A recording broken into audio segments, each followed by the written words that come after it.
I'm tired of a lot of things. But one of the things that's getting near the top of that list is I'm really tired of people in positions of authority, uh, experts, leaders, journalists. They act like there's some kind of courageous moral force in the world fighting evil. It's a joke. I'm tired of them willing to talk about me, but they will not talk to me or anyone around me, for that matter. They're going to call me things like a white supremacist, a terrorist, a violent person. I've never been convicted of a crime in my life. I've never even been charged in the army for being late for work. I have a spotless service record. In fact, I've been investigated and under surveillance by various police forces and other government institutions for a long time, well over a year, well before I was ever arrested for anything.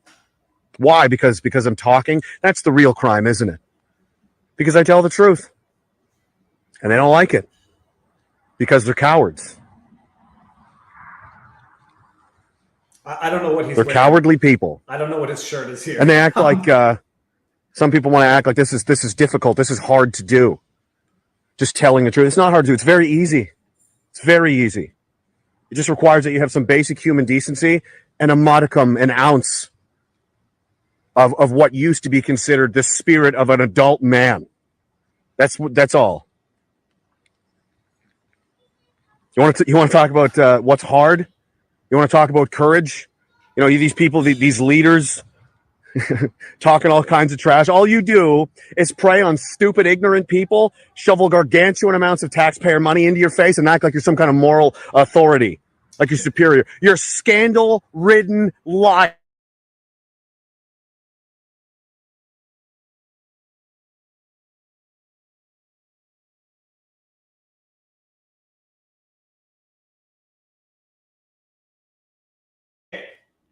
It all made sense today. Let me just make sure. Oh, by the way,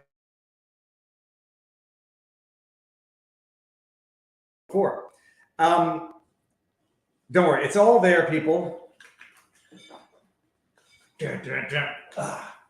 It's all there. Are we smooth here? Is it? I see buffering. That's Jeremy McKenzie. So let's just set the context. Last week, let me make sure that I'm on the proper mic here. Last week, I was noticing in the chat, a lot of people were saying, why aren't you talking about Jeremy McKenzie? Some people were saying, why are you pretending that you don't know Jeremy McKenzie? And I'm like, who's Jeremy McKenzie? And this is not a question of like channel size. This is just, it took me 7 years to remember my wife's family's name. Like it took me forever. I still have to go through my system of remembering. Okay, so one person's married to the other person. They have to be like Peter. It's like, okay, I'm Peter. I go connect the dots. It took me 7 years to learn my wife's family's names. I still don't know who Jeremy McKenzie is as an internet being. He's been around for years. I was doing my research today. He's a veteran, 15 years. He's got a podcast. He sort of does sit-down comedies, he says. No, my microphone's not off. My microphone is not off. Gripe. No, hold on. USB, that's fine. Microphone, oh, God. I'm starting again, people. I'm starting again. Where the heck is the cable for this? This. That's this. Hold on a second. We're doing this again. I'm going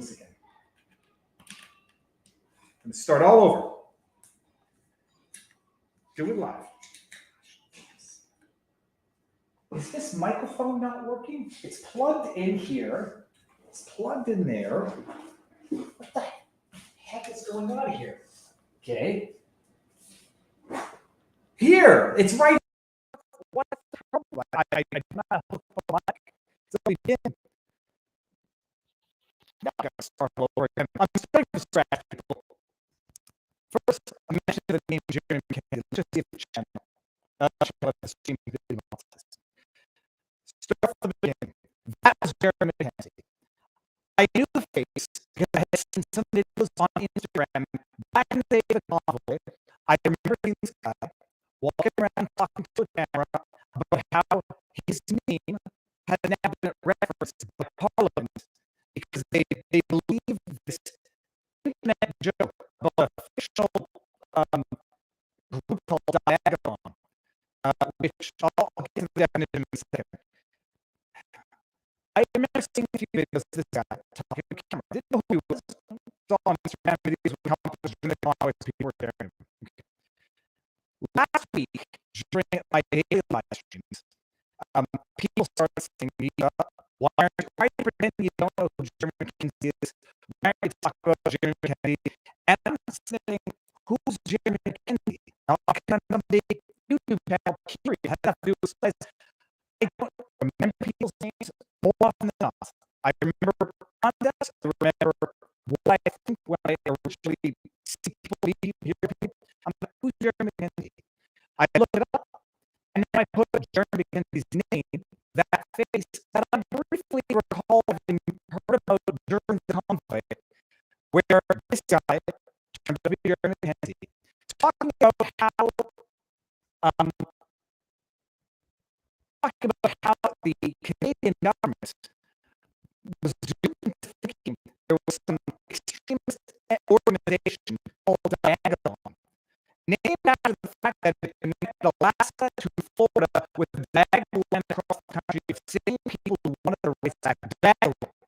And I remember this guy talking to Instagram saying, I can't believe the idiots in Parliament actually believe this. I troll Parliament. And then last week, people would come on past and watch talk about Jeremy McKenzie. Why do you think you don't know him?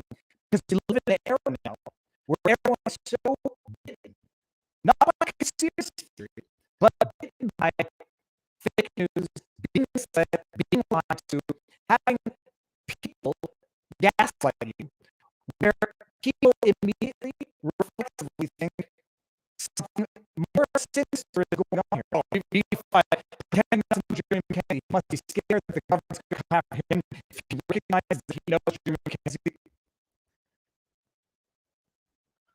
Stop.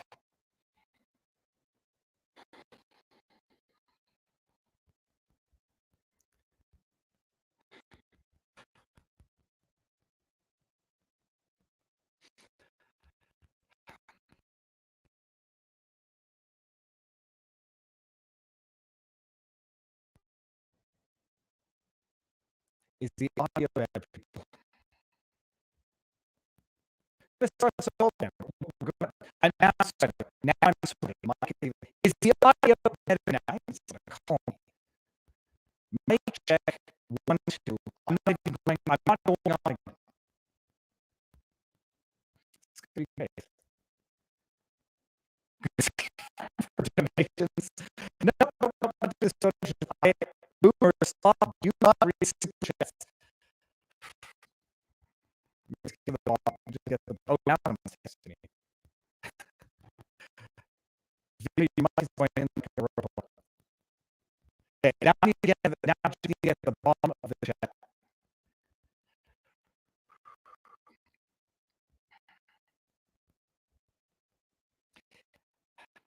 I'm gonna have to get my wife.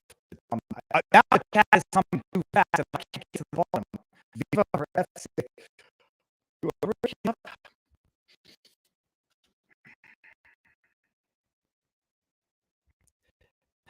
I'm gonna scroll to the bottom of the chat. I can't seem to get to the bottom of the chat.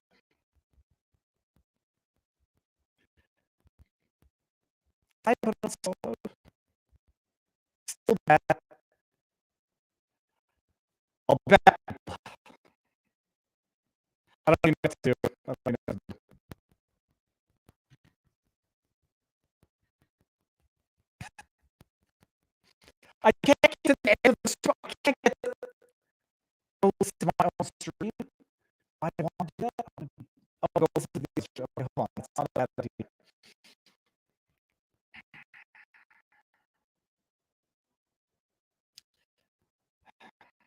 Let me throw a link. Well, I think that's good.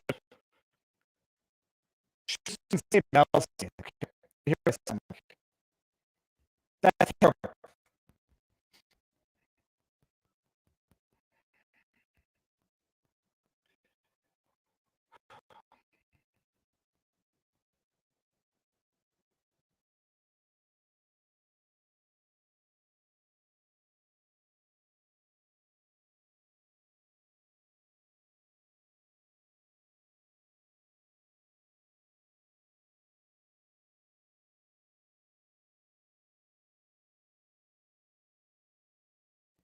Might check want to let me hear myself here. I'm afraid over here.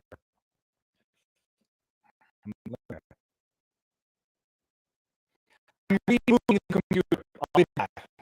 2 minutes.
How's the audio now? Let me listen to myself.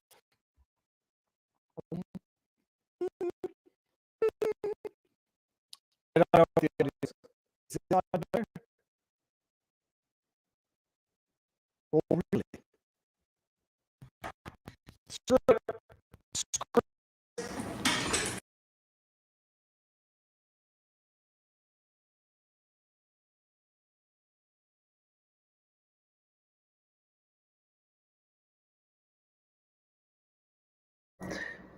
Okay, people, let me just wait until I hear myself. Nope.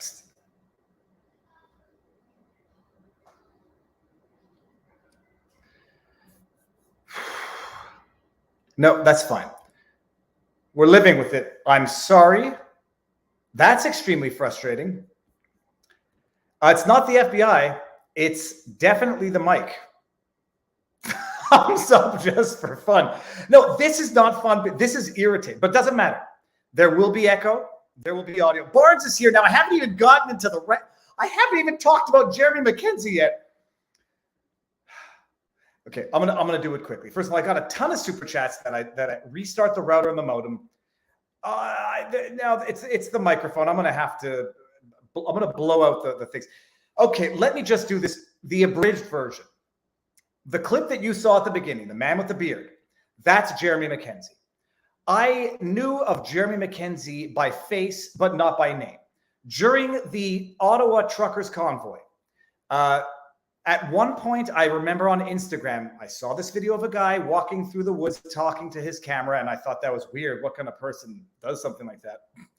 And he was saying how his meme of this fictitious land of a group, and this group called Diagolon, so named because they were sane people who wanted to join Alaska to Florida via a diagonal line across the country. I remember him laughing at the fact that his internet joke was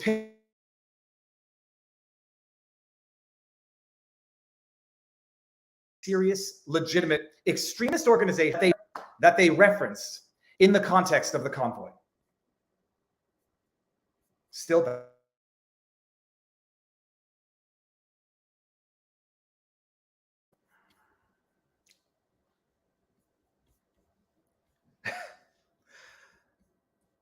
Robert, Yeah. can you talk? Well, I'm gonna try to fix. Try to fix. You go ahead and talk to everyone. All right. Yeah. Tonight we have a good list of items to discuss, including the Trump raid and did Trump commit a crime? Is there any legal basis for it in terms of the federal prosecution that's now looking at it and the various legal experts that are proclaiming it? Is there any grounds for it or not, both in terms of the Presidential Records Act, classifications, defense authorization, Espionage Act? We will look at all of those questions. The lawyers and journalists who met Julian Assange at the Ecuadorian embassy have brought suit against the Central Intelligence Agency and Mike Pompeo for the alleged violations of Fourth Amendment rights due to illicit activities that implicate maybe some other foreign intelligence services, that implicate a certain famous casino owner here in Vegas. It was kind of like a deep state operation that they detail. We'll be getting into that case.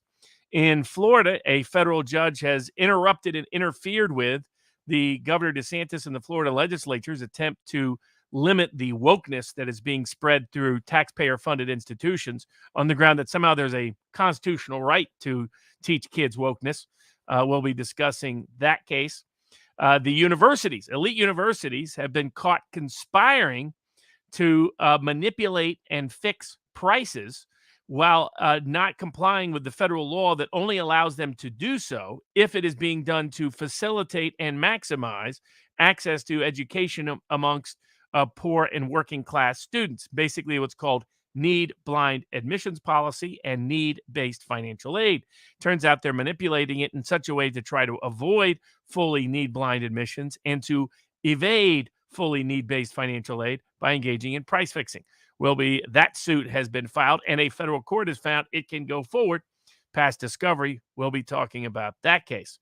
The IRS has finally, after a long time, been pulled back from their extraordinary, extensive, expansive power. They've been getting away with violating people's rights for decades now under a misapplied law called the Anti-Injunction Act. A federal court has said it doesn't go as far as the IRS claims. With 87,000 IRS agents on deck, this will be a critical and essential return of limitation on IRS power, the decision that was made. We'll be going through that case. There's a range of issues concerning transgender rights. In Utah, a court has determined that there's going to be a right of transgenders to participate in girls' sports in high school level. And the flip side of it, in Florida, a civil rights suit has been filed against a school because the school counselor was apparently giving guidance without disclosing to the parents the issues being done and being told that telling other people in the school their child is a different gender than the biological gender the child had. The child ended up having a suicide attempt. That suit relating to those ongoing issues as they go through the court process. We have the crazy ruling from North Carolina, which has decided that it's going to throw out constitutional amendments passed by the people of the state of North Carolina and declare any legislation it wants invalid because it doesn't like how those people were elected in North Carolina. By the admission of the court that did so, 4-3 Democratic to Republican decision. All Democrats voting one way, all Republicans voting the other. It is extraordinary, unprecedented in American history, not just North Carolina history. So those are just some of the highlighted cases we're dealing with. We got, another dozen or so small and interesting cases that might percolate up. Robert, All sounds audio good now. Oh, sweet, merciful, good. You know what it took? Let me just make sure I can hear myself here. All that it took was me smashing the living crap out of every cable. Oh, there we go. There we go. That's good. So there will be no intro today, people. Just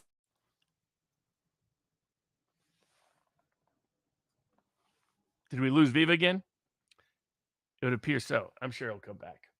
So the other case we have tonight to discuss, the FBI caught red-handed deleting and destroying evidence.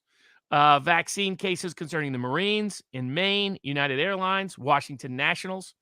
And then there's a bunch of news in Canada, I presume that Viva will cover. And then we've got the assassination of foreign political philosophers that actually relates to our Wednesday sidebar. So those are just a few of the examples that we got. Robert, can you see me now? Am I? I can, yes. You're back in live. Usually it's me that's freezing up. I apologize in advance, as I did throughout the Michael Malice show, to the Central Intelligence Agency and the Clintons. Like the great meme maker who's been repeatedly apologizing for that great Alex Jones, Epstein, Clinton meme from the trial. The only meme-worthy event from the trial was Alex Jones's answer in that case. Well, they were trying to pretend that, that never happens. The research the Hammer family about that, but that's a hush-hush for future Viva Barnes law.locals.com. But yeah, so we apologize in advance, and hopefully they won't interrupt with the rest of the show. Oh my gosh, it's nuts. I'm just gonna go down and make sure everything's okay in the backdrop. Let's just see here, Robert. Okay, forget the intro, people. I can't do it. They don't want me talking about Jeremy McKenzie. He's going to be on this week to explain Diagolon. I knew his face, didn't know his name. He's coming on this week. Okay, done. That's it. No more interruptions. Robert, let's start with the big one. The assassinate. We don't know if it's an assassination of the daughter, if it's a foiled or a bungled assassination of the father of a Russian philosopher and aide to Trump. What the heck, Robert? Let me give us the rundown, your theory as to whether or not they were targeting the daughter or the father and hit the daughter, and what are going to be the repercussions of this. Is this going to be like a Archduke Franz Ferdinand that's going to dive the world into World War III? Not likely. So Dugin has been called the Alex Jones of Russia, and that's probably analogous. Political philosopher who's had a range of perspectives, and is, well, he's less influential in Russia than Alex Jones is in the United States. But but a sort of independent thinker, he's called a Eurasian thinker. We'll get into one of the people that has studied him the most is Matthew Millerman, a Canadian political philosopher who is our sidebar guest this week. So that ended up being apt timing, coincidental timing. But so in the West and in Ukraine and amongst the intelligence services and your State Department crowd, they obsess over Dugin and they think Dugin is Putin's brain and Putin's out. There's no evidence of that. He's not that influential within Russia, outside of eclectic intellectual circles. He's not part of the Putin regime. Putin's not close to him. None of those stories are accurate. And that's why it won't trigger or precipitate any kind of specific reaction of that kind. I think the greater concern within Russia won't be that this will happen to Dugin. It will be that this happened to anyone in Russia if it turns out Ukraine is responsible. That they're using Chechen tactics from the early 2000s of engaging in domestic terror, with which Russia and Putin have specific and particular and detailed knowledge. So that's the risk of escalation. It appears Dugin was the target, maybe with his daughter. His daughter is also a journalist, commentator, as well as he is. They were supposed to both be in the car, and apparently there was an internal car bomb that was meant to go off with both of them in it. By pure coincidence, he wasn't in it. Apparently, he was in another car right behind her, so he saw his daughter blown up and killed, to which a bunch of people in Ukraine were celebrating. So a bunch of pro-Ukrainian types in the West were celebrating. So, I mean, it's very disturbing, the ongoing basis we see that the people in the West who, in their name of hating Putin, have justified some of the most morally horrendous acts we've seen in recent times in these kind of conflicts. So but it won't lead to much change in Russia's strategy. Russia will pay a little bit more attention to the risk of domestic terror. They already had been. They broke up a plot a couple of months ago where there was an effort by Ukrainian saboteurs to kill a prominent journalist. One concern is that Dugin was on a prominent list that had been a NATO-endorsed list that was a blacklist. And the question now is, was this just a blacklist for censorship purposes, or has this now become a blacklist for assassination purposes? Because prior, as Alex Christoforou of the Duran, which people can find at the Duran.locals.com, has been documenting, several people on that list have been getting killed over the last 6 weeks. So Senator Rand Paul is on that list. Glenn Greenwald is on that list. So the greater concern is there's a long history of blowback where the CIA and Western intelligence agencies invoke terroristic insurgencies for short-term political purposes, and it blows back by not being able to control these, whether it's, you can look at Operation Gladio and how it went AWOL in Europe in the 70s and 80s. What was supposed to be a stay-behind army to fight a Soviet invasion became a domestic terror campaign throughout large parts of Europe. They went to great efforts to suppress that, but were not fully successful in doing so. Obviously, with the Mujahideen in Afghanistan, with embracing the Muslim Brotherhood at times throughout the Arab world, including during the Obama administration at times, the so-called Arab Spring that backfired in Egypt and Tunisia and elsewhere, and Libya most prominently. So the greater concern that I see is not that Russia will take some extreme reaction to this. It is more that we now may have an out-of-control, neo-Nazi aligned terroristic regime that won't limit itself and restrict itself in the ways that the people who put them in motion may have wanted initially. And there should have been immediate condemnation by the Biden administration when that list was put out. There should be immediate condemnation of this assassination of a young woman in Russia and Moscow. There should be immediate condemnation that Glenn Greenwald and Rand Paul are on that list. Who put together that list, Robert? Ukrainian authorities did, with the backing and support of NATO-aligned groups. And the purpose of the list, was it not a persona non grata, or was it something that was intended to? There are people who wondered what the purpose of the list was. I mean, basically, the list was, here are your Russian propagandists who are really in aid of the Russian government, right? So they're accusing Senator Rand Paul of this. But some people at the time were concerned it would go beyond censorship.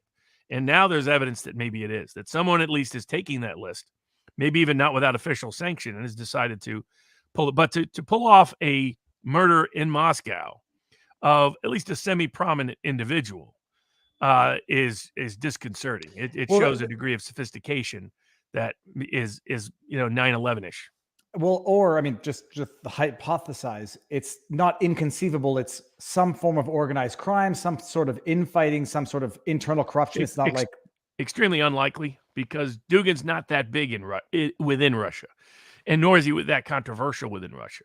He's kind of an eclectic political philosopher who's had a range of ideas at different times, who mostly is studied in the West. Now Ukraine obsesses over him, but he's not in a bunch of political, nor is his daughter in a bunch of internal political fights of that kind. So extremely unlikely that it's internal. Most likely it's external. Who else was on that list, Robert? Not that we would expect anything like this on American soil, but it was don't come to the big one was Senator Rand Paul and Glenn Greenwald. Those were the two big ones that I remember right off the top of my head. There are others too, but those are two of the big ones. Comment creator says, "Hey, Smile, I'm scared to even move. I don't know what cable is going to pop out of the whatever."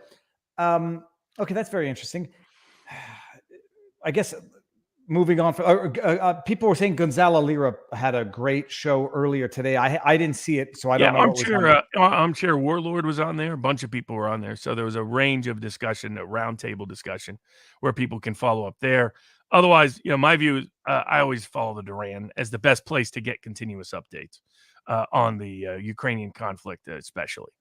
But yeah, in the weaponization of crazy things, the attempts of all the liberal legal scholars this week to pretend that they could put Trump in prison is the latest bit of liberal leftist inanity as it concerns Trump. Well, let's go there, because Robert, you told me on Tuesday, hey, Thursday, it might be good to go down and watch the Trump hearing in person.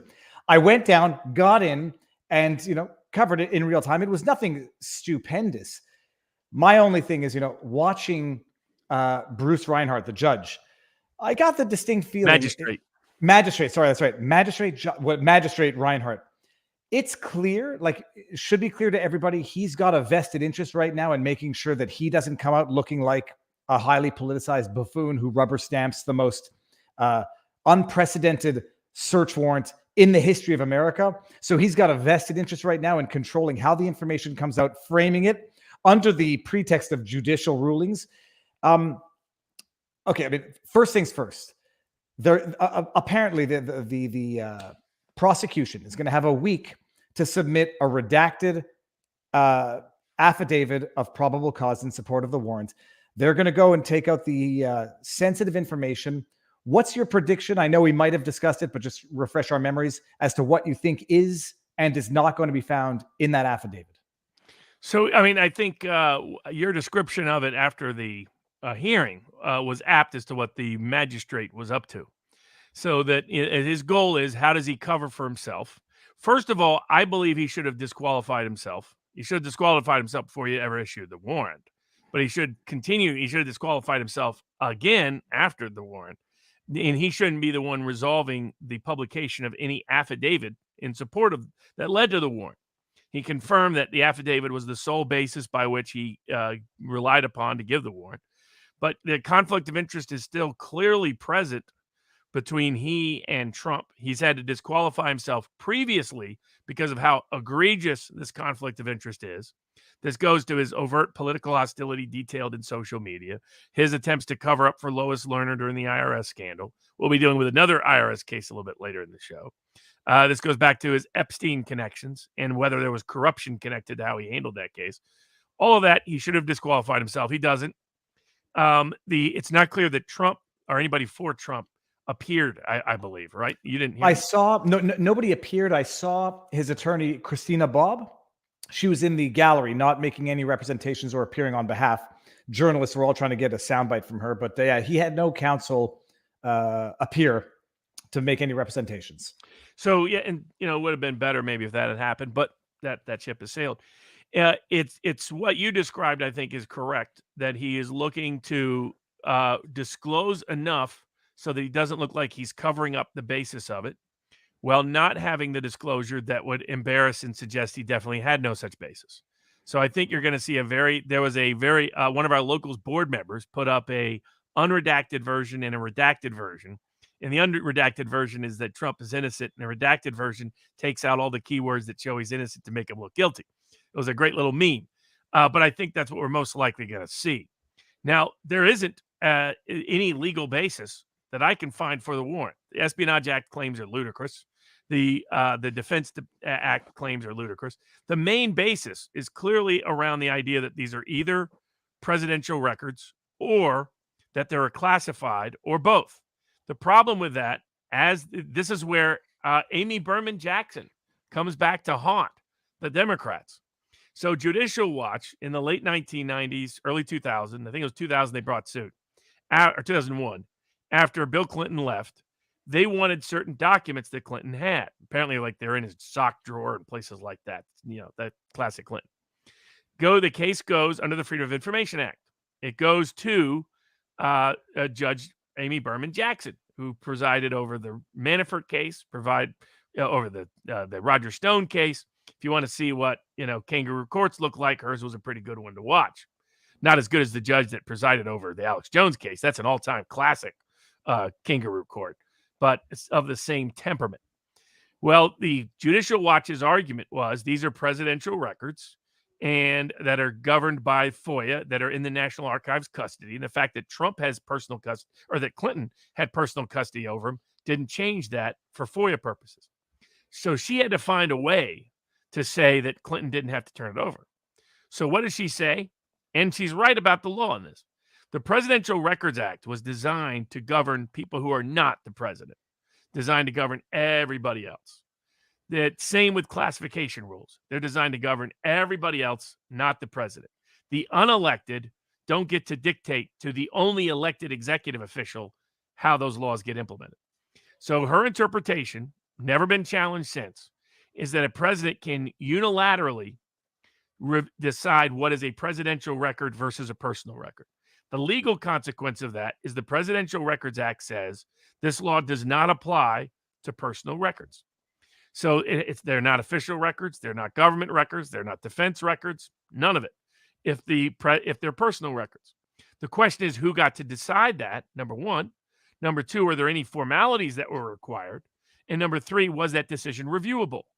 The court said nope. Said this decision is exclusively in the custody of the president.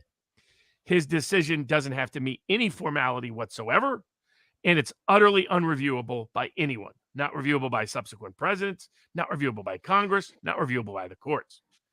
Based on that means Trump had the unilateral, exclusive right, non-reviewable right to declare any document he wanted personal records, which means the Presidential Records Act has no application to this, and a claim that these are government records is nonsense. The second issue is classification, which we already discussed, which is reaffirmed in that case and other cases, that the president, again, unilaterally determines what's classified. Congress can't override it. Subsequent presidents can't override it. It's once he decides it's unclassified, end of the story as it relates to his records and his possession of them.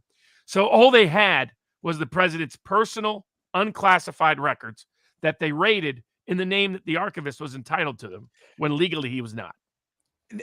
This is what I think we need to flesh out here, because Nate Brody put out a video. I know people might not like his politics or some of his assessments, but he puts out a video breaking it down, just explaining in law, under the current explanation in law, how this can all be justified. And, you know, the pundits are going with this now. Classification versus declassification is irrelevant. The argument is that he had government records, refused to return them despite some requests, which thus justified the issuance of a warrant to raid the president. I said, okay, let's set aside the classified versus declassified argument. Let's just say for the time being, it's irrelevant. They were all declassified, or they were not classified for the, you know, to begin with, although they said they were as the basis originally with the fake news, but whatever. Let's just say none of them were, classification is not an issue. They were presidential records that he was bound to return. Robert, so what you're saying here is basically he decides what's a presidential record and what isn't. That's what the Presidential Records Act says, so that when NARA, the National Archive Registration Act entity, says, we want those back, they're ours, and he says no, well, they get the final say, and then they go to the authorities. And the argument would be whatever body governs NARA or administers NARA says, those are ours, they're not yours, give them back. He says no, they get a raid. Even if that's the argument, now we've moved past it was classified top secret NSCI, whatever it is. They were ours, he refused to give them back, so we raided him. Even if that's the case, how can that be justified to issue a warrant by Reinhardt? Well, and the other problem is just they can't get around the Clinton precedent. How is it that Judicial Watch could not even be entitled to those records or to see them or to engage in in-camera review, but the FBI is entitled to a raid, right? I mean, that's the problem.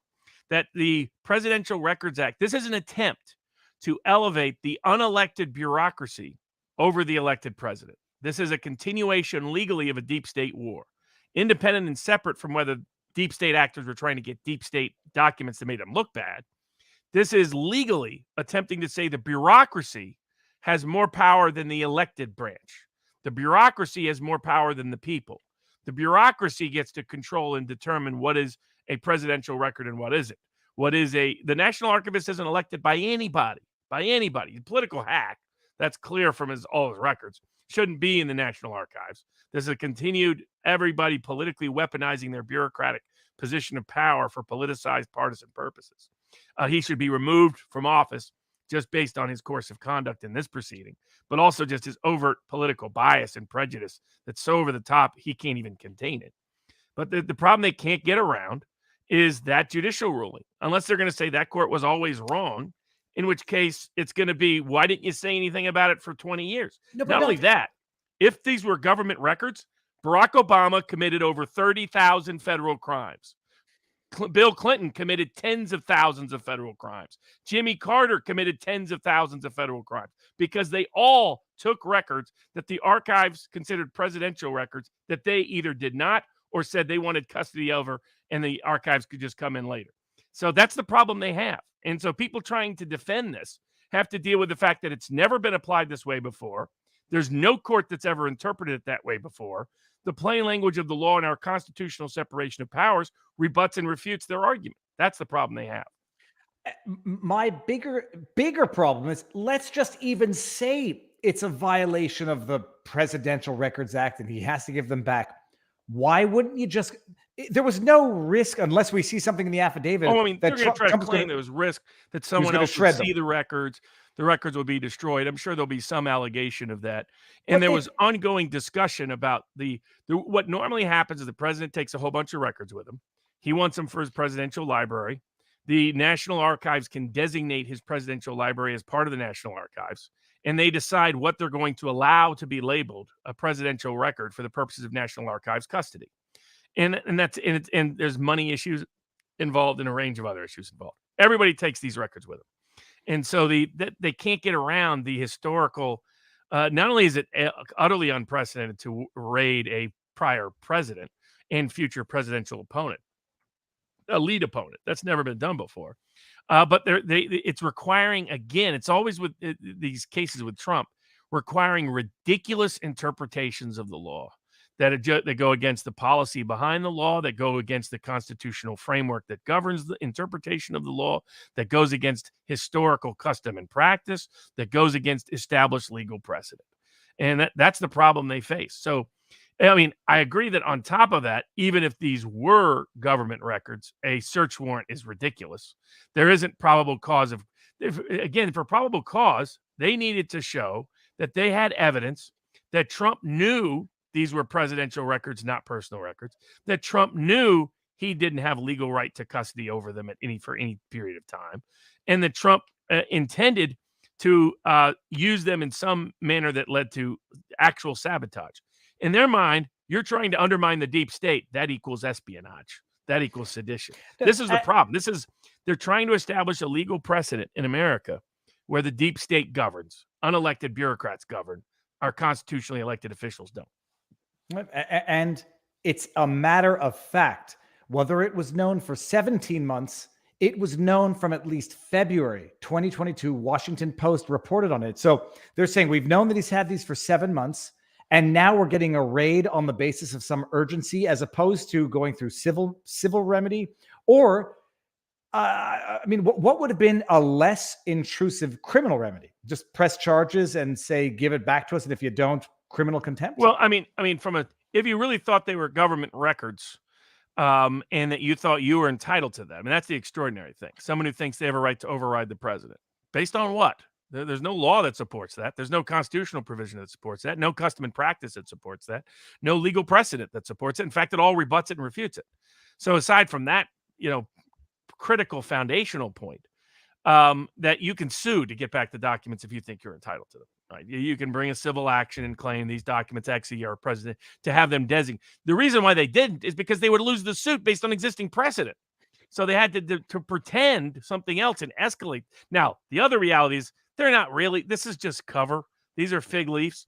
What I said from the get-go, there's been mounting evidence of, based on who it's come out partook in the raid, what's been happening to some of the evidence in the records in the raid, what was actually kind of being sought out for by Paul Sperry has detailed this. Others have detailed it. Newsweek has detailed it. So what I said from day one was this was a deep state raid to grab documents that are embarrassing to the deep state, that are exculpatory for Trump, inculpatory for the deep state. And their goal isn't to give them to the National Archives. Their goal, number one, is to get them out of Trump's hands. Number two, probably to destroy them. And so, the inventory was so vague. We'll see what happens. They illicitly seized his passports. They had to return those. Illicitly seized a bunch of attorney-client records. They're having a taint team, and they're trying to fight the appointment of a special master to review those. This is it's what they did with Project Veritas, and it's absolutely analogous, mutatis mutandis. Project Veritas, an allegedly stolen diary, 6 o'clock raid, steal cell phones, gather the information, oppose the appointment of a special master. They nonetheless then appoint a special master, but they know damn well that they have access to the same illicit information through other means. It's the same mutatis mutandis. Like, they tried it out. Oh, and they leaked to the press. So you got your press running nuclear document stories. You got your press running all sorts of fake stories on the side while they go ahead and do this. They tried it with Project Veritas. Nobody cared. They tried it here. They thought they would get away with it. Yeah. Well, speaking of patterns of behavior, relates to two other cases. One is the FBI targeted early on in the Trump administration a Arkansas official that was a strongly pro-Trump official, charged him with bribery, a bunch of other stuff. There were questions about entrapment. There were questions about evidence that was exculpatory getting hidden. Well, an FBI agent who was a critical part of that case pled guilty to destroying a bunch of evidence and records. A lot of confession through projection. So we'll see if that ultimately, that guy's still in prison somehow, because the federal courts have not enforced the fact that that's someone that's charged that should have already been dismissed. You have an FBI agent who is critical to the case, admitting he destroyed evidence that could be essential to the case, and pleading guilty to it, and you're not doing anything about dismissing those charges for the person still rotting in prison, but it shows part of a broader pattern, as reflected also in the ongoing Whitmer case, where the judge is trying to put pressure on the jury to convict somebody because of how bad that case looks. But it also relates to the lawsuit filed by the lawyers and journalists related to Julian Assange in federal court in New York that exposed major corruption. They sued Mike Pompeo individually. For those people that are still clueless about how Mike Pompeo is a deep state hack, that lawsuit helps detail it. Bill Barr's implicit admissions about him in his book reveal that, how he made fun of how easy it was for him to jerk Trump around.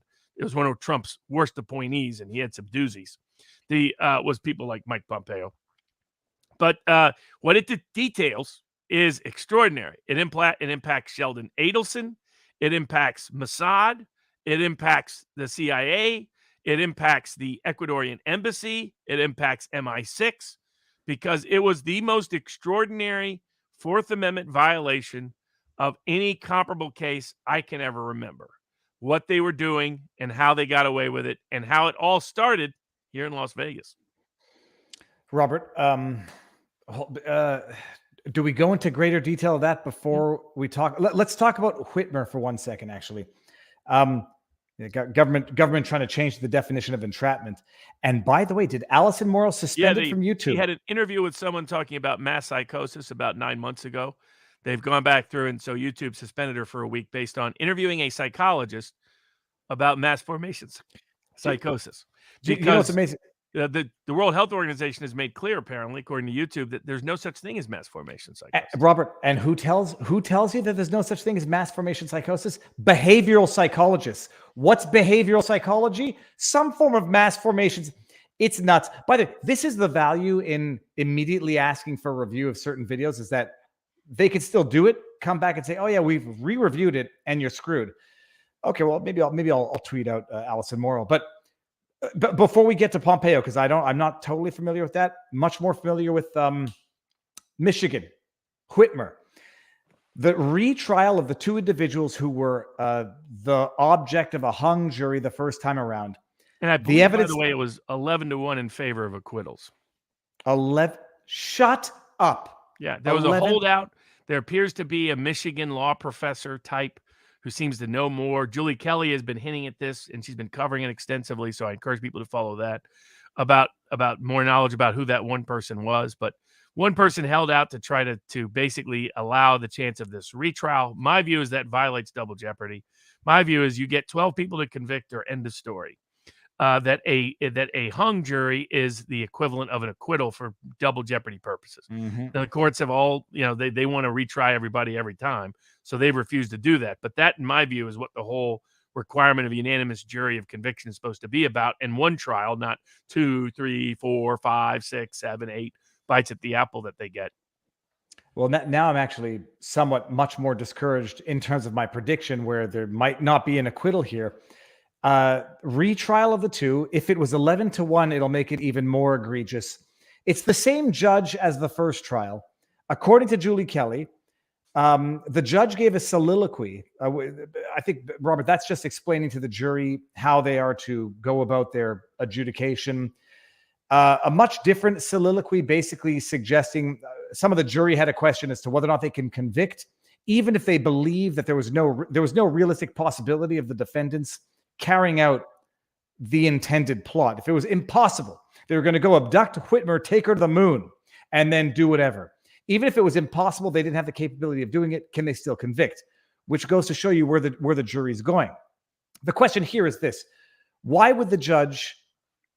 Now I ask the question, I can see the answer. Why would the judge be more prone to trying to get a conviction here? Is this to save face for? Yeah, absolutely, to save face. It was a very embarrassing acquittals the first time around. Everything that some of us predicted at the very beginning, that this case screamed entrapment all over the place.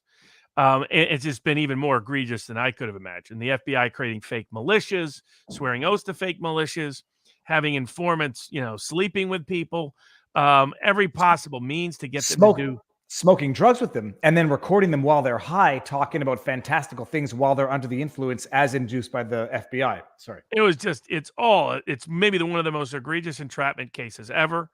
in his Darren Beatty at Revolver News has been emphasizing that the person who put this all in motion at a key hierarchical position in the Detroit FBI was promoted based on that, because remember, this was done right before the election to influence the vote. It's clear that's what it was intended to do.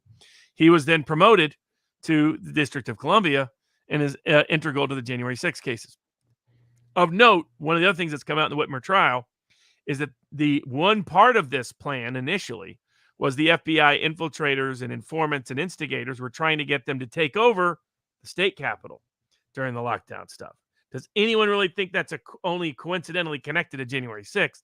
I think that's why the judge is trying to get any kind of conviction to reverse the media narrative on this case so people don't take a deeper dive. He's put his hand on the lever in terms of length of questioning, kind of questioning, nature of jury instructions. He's doing every possible to rig the outcome so that it will come back conviction. It's what federal judges typically do, sadly, in federal criminal cases. And for those who don't know exactly what Robert's mentioning here, evidence came out that the FBI was pressuring the state police to allow armed protesters into the Michigan state capitol when they were protesting Whitmer's lockdown measures. And the rationale, from what I understand, is that they thought their argument was that it was to quell tensions. It would ease tensions to allow armed protesters into the Capitol. Where did we see that again? November. How many months later? 6 months later? No, not even November, December, January. Similar FBI personnel. Just like it's not a coincidence, a bunch of people implicated in Russiagate are part of the raid of President Trump. It wasn't the National Archives assigned FBI agents that are down there, folks. We see the same overlap between Whitmer and January 6th. David Langford says, please put subscriber. I haven't noticed any bots. There might be some. I'll put subscriber mode on for 10 minutes just in case we're having some supreme nastiness in the comments. Who can participant mode? Who can? Is this it? Live chat subscribers. 5 minutes. We'll go 2 minutes. We'll make it. No, there's only 1 minute. We're going 5 minutes. 5 minutes subscriber mode if you want to comment, people. Apparently, there's some people in the chat saying not nice things. We'll come back. Speaking of a range of cases connected to a lot of this, in Georgia, the wayward prosecution continues unabated. Rudy Giuliani testified before the Georgia grand jury.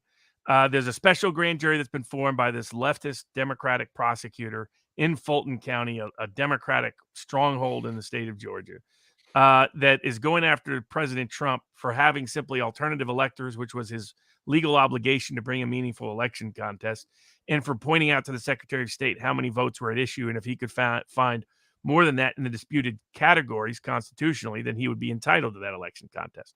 So they're again trying to weaponize asserting his own legal rights and remedies as somehow a crime, which shows you how insane all of it is. And it's all the ends justify the means kind of logic from the modern contemporary establishment, legal political establishment. The real crime is disagreeing with them. That's the crime. When now you get a sense of what they're capable of. And by the way, Lindsey Graham has filed a challenge. They've tried to subpoena Lindsey Graham. He has filed in federal court to enjoin it. The district court refused, but the Court of Appeals today stepped in and said they're not going to allow the subpoena to go forward until the issue has been fully litigated concerning whether or not it violates the speech clause in terms of trying to bring a United States congressman in for these kind of purposes and get into just what they said and so forth. So we'll see how that case continues to unfurl and unfold, but it's another crazy case like the January 6th attempt to go after Trump. But to give you an idea of who the real criminals are, Julian Assange's, the suit connected to Julian Assange's lawyers and journalists tells you it's the deep state that's been committing the real crimes, not the people they accuse of committing crimes. We're seeing it in real time. Someone mentioned the Rasmussen poll that shows that 67% of Republicans, 50% of independents, and 37% of Democrats think that Joe Biden is using the FBI like his personal Gestapo, which is a secret police using terrorist methods to go after political dissidents.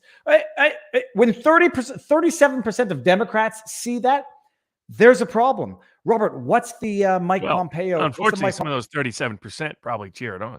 Well, I think the other 63% say it's not his personal Gestapo. It's justice.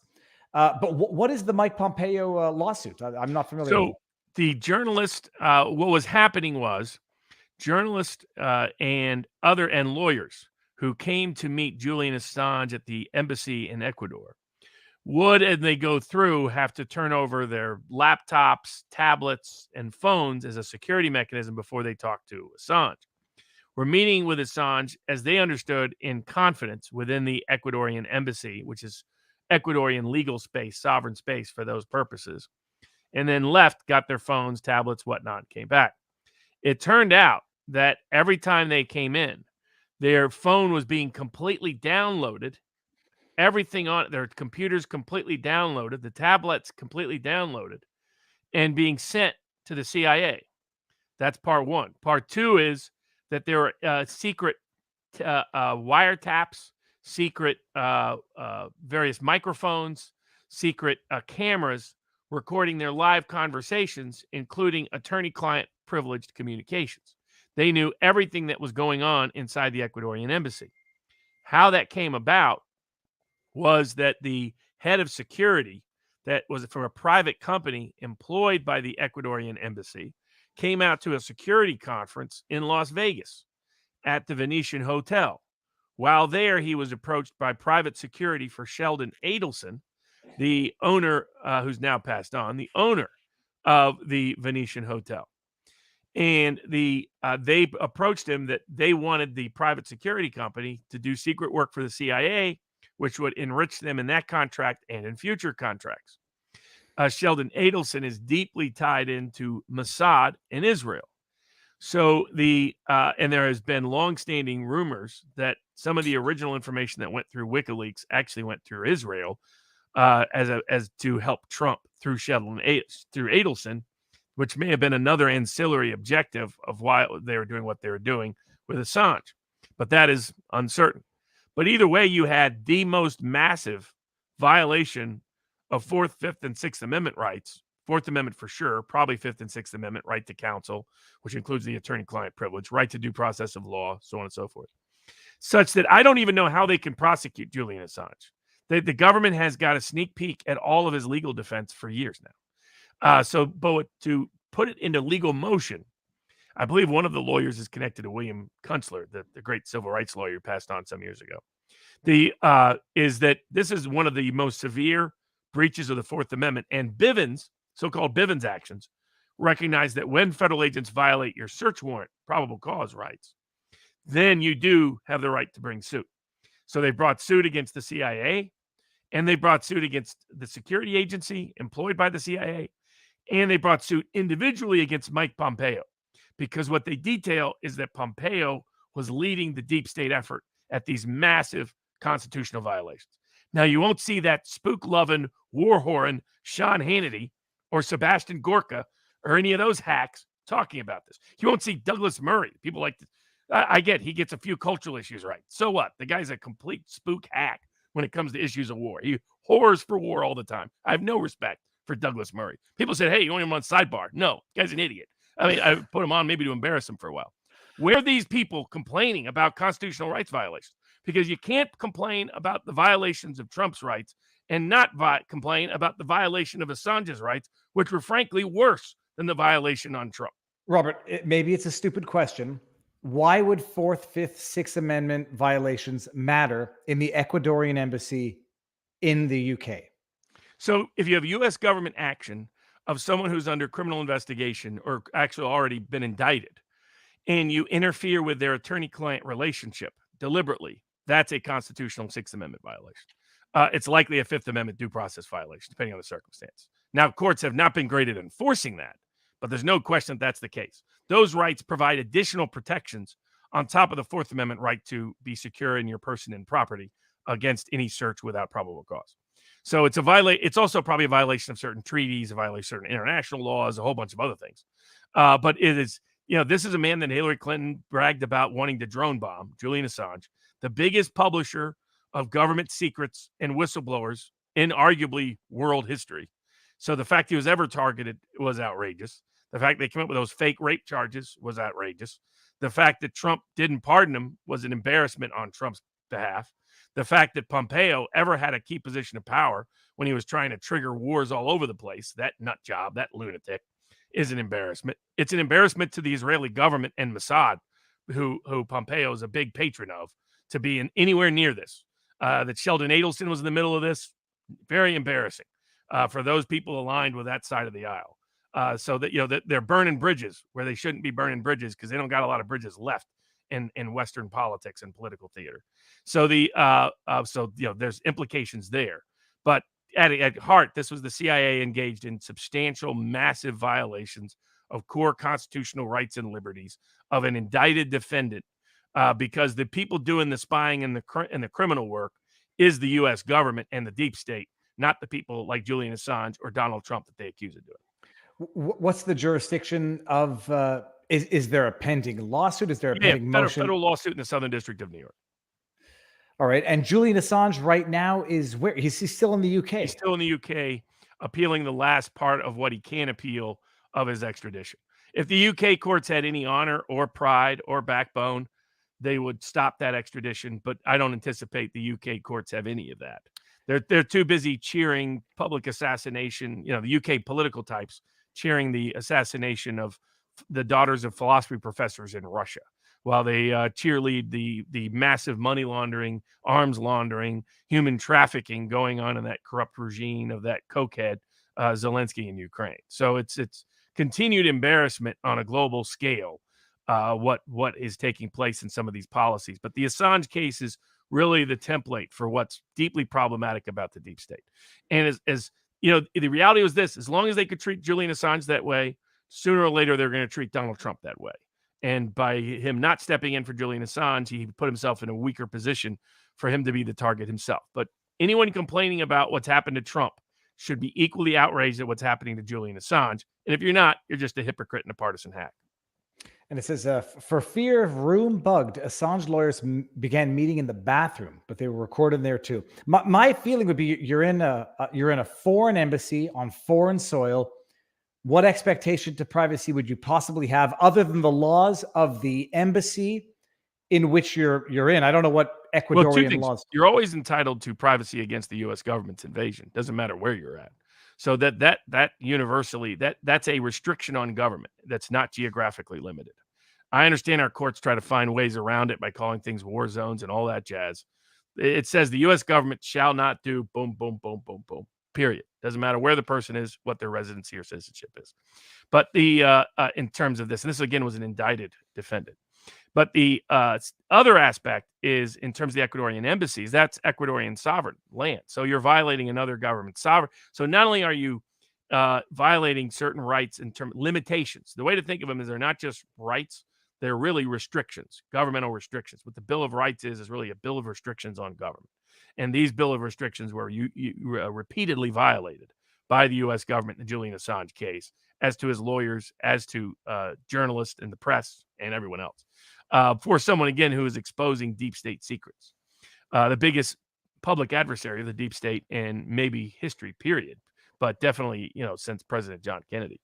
So so I think that's why it's shocking what took place. The fact the press is still hiding from it is embarrassing on the press itself. But the fact that not enough people on the right, if you want independent credibility in the civil rights, civil liberties, constitutional rights world, you can't complain about Trump and say nothing about Assange, because Assange is even worse. Someone had something interesting to say here. Oh, crap. Any consensus on who the alleged leaker to the FBI inside Mar-a-Lago was? There still wasn't. I'll bet the bank on that.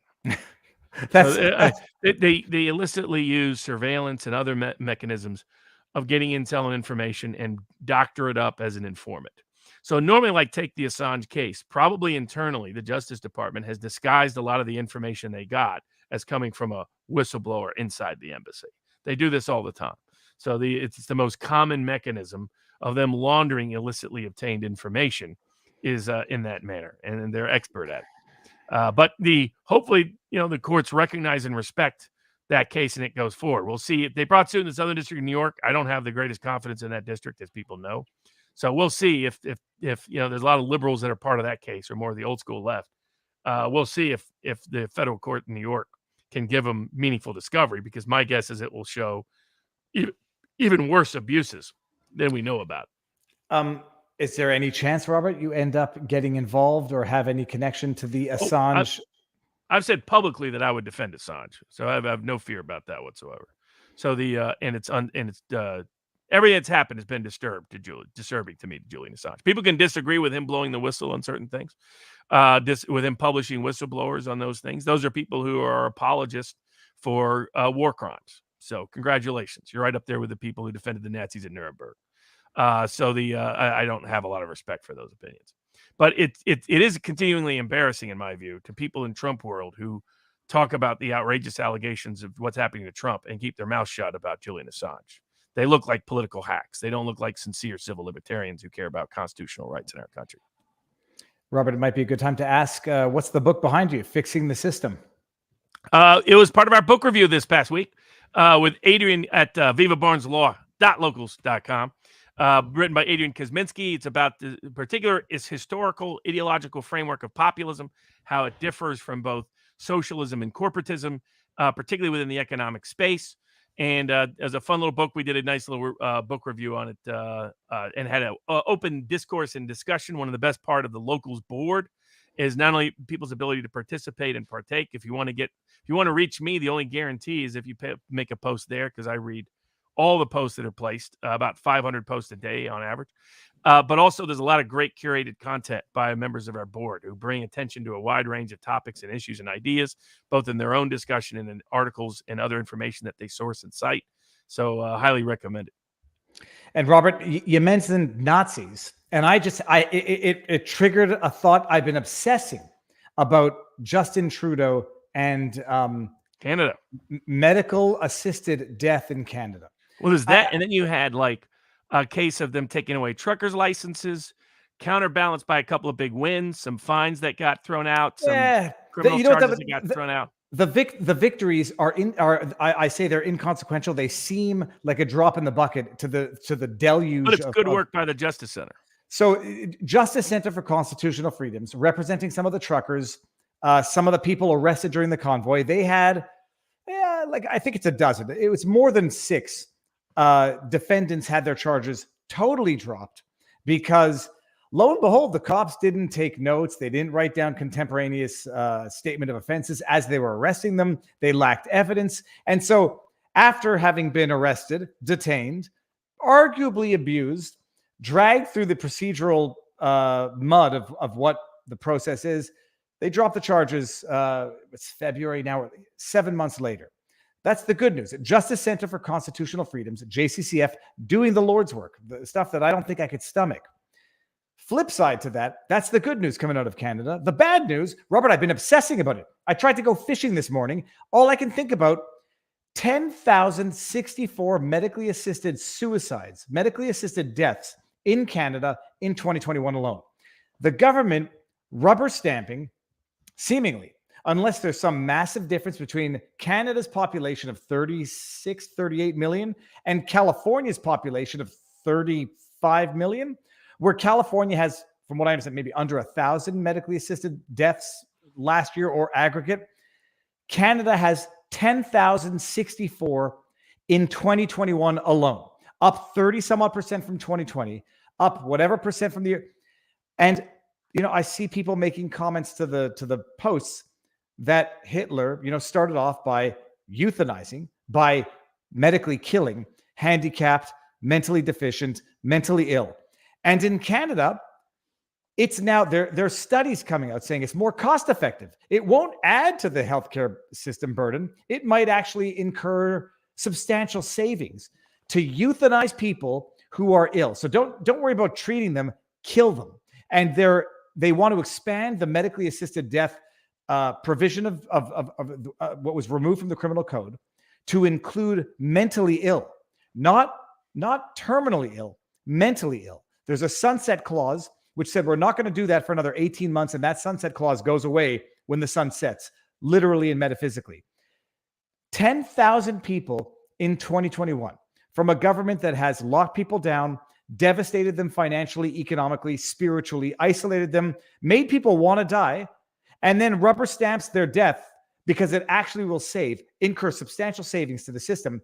And I never understood, not to analogize, But maybe I never appreciated it, where Hitler started with handicapped, physically ill, physically deficient, and then moved on from there. Robert, what do you, I don't know. What do you even think when you see this? Did you know about the number and the extent of the statistics? I did not know about either. It's an extension of the logic of eugenics. So it's not surprising that the same administration that believed in the ability to force an undesired product and inject everybody else all the way up to young children and would condition basic freedoms and social liberties and partaking in the public community on the condition of that, would also believe their right and entitlement to encourage certain parts of the population to be dead. It's all rooted in the same idolatry of eugenics, and it's the common pattern that includes people like a certain Seattle software developer whose family has long ties to the same ideas and ideology. And Tweet Girl says 10,000. There's no way those people were murdered. I can tell you only anecdotally from people who don't necessarily want to come forward. There's pressure to be submitted to the administration of death. It's medically assisted death. It's state sanctioned murder. And people say there's tremendous pressure. It's done unbeknownst to family. It's 10,000 people. Bear in mind, just so everybody can put this into perspective, the Trudeau government shut down Canada, crippled the economy, isolated children, subjected us to medical procedures for 40,000 COVID deaths. 10,000 people they killed in 1 year alone. And that's liberalism. That's Justin Trudeau's liberalism. They've been killing people in the States for over 20 years, but they don't call it that. They sell it on as savings and quality of life terms. But no, it's different in Canada, and it's different in Canada year over year. And we've hit it. I was flabbergasted. I was shocked, appalled, and I'm not giving up on this just yet. It's flabbergasting. Okay, Robert. Well, on the public health front, we'll get to in a little bit the vaccine context. A range of news: Marines, whistleblowers, military whistleblowers, the craziness and zaniness of Maine, and it's sort of another wayward decision out of there on that topic. The various issues I have pending with Tyson Foods and on behalf of Brooke Jackson, and Robert Malone's libel lawsuit against the Washington Post.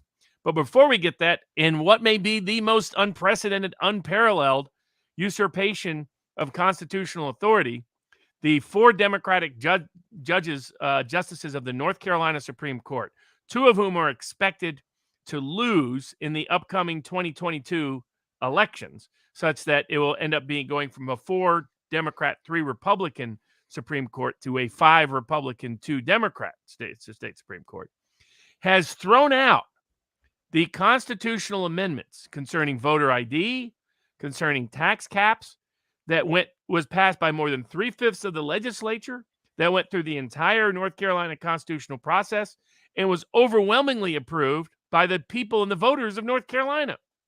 They came in, the North Carolina Supreme Court said, well, you know what?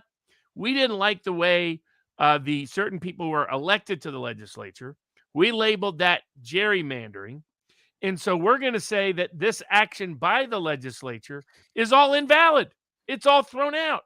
And we're going to throw out the North Carolina Constitution, throw out the votes of millions of North Carolinians, throw out the votes of all the other legislators, none of whom are implicated in the gerrymandering dispute, a gerrymandering dispute that by itself is highly questionable and controversial, and part of it will be up before the U.S. Supreme Court next year.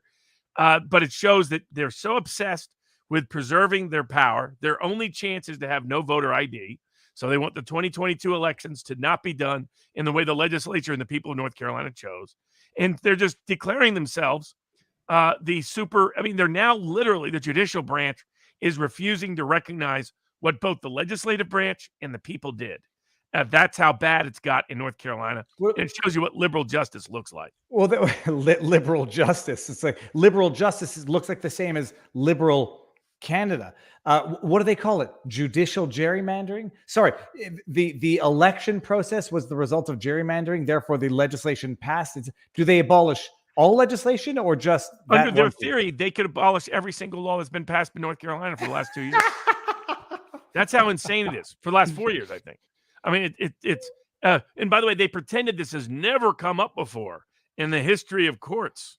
This has come up. Tons of people have argued this. People argued, for example, going back to the archivist, whether or not the 16th Amendment that imposed an income tax as an exception to the clauses requiring uniformity and apportionment against internal direct taxation, whether that amendment actually passed.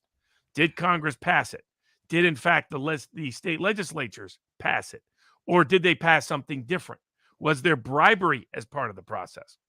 Congress delegated to the archivist the final authority. Different people have had this authority in time. The time all the way back, it was under the Secretary of Treasury and whatnot. But currently, it's the archivist. And what the court said, there's also issues about whether the 13th Amendment, the 14th Amendment, the 15th Amendment actually passed, because those were post-Civil War Southern governments that, or were they properly? So this issue has come up repeatedly.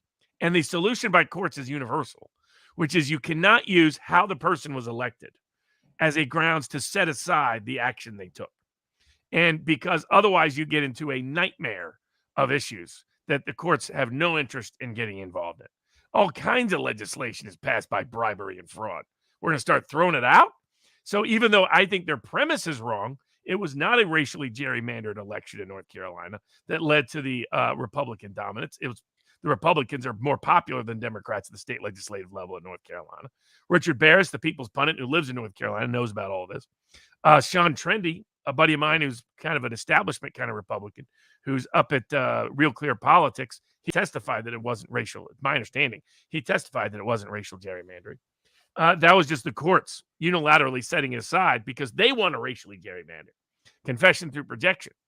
And so the whole premise of it is outrageous in terms of it's not factually, empirically true that these were racially gerrymandered elections, in my opinion.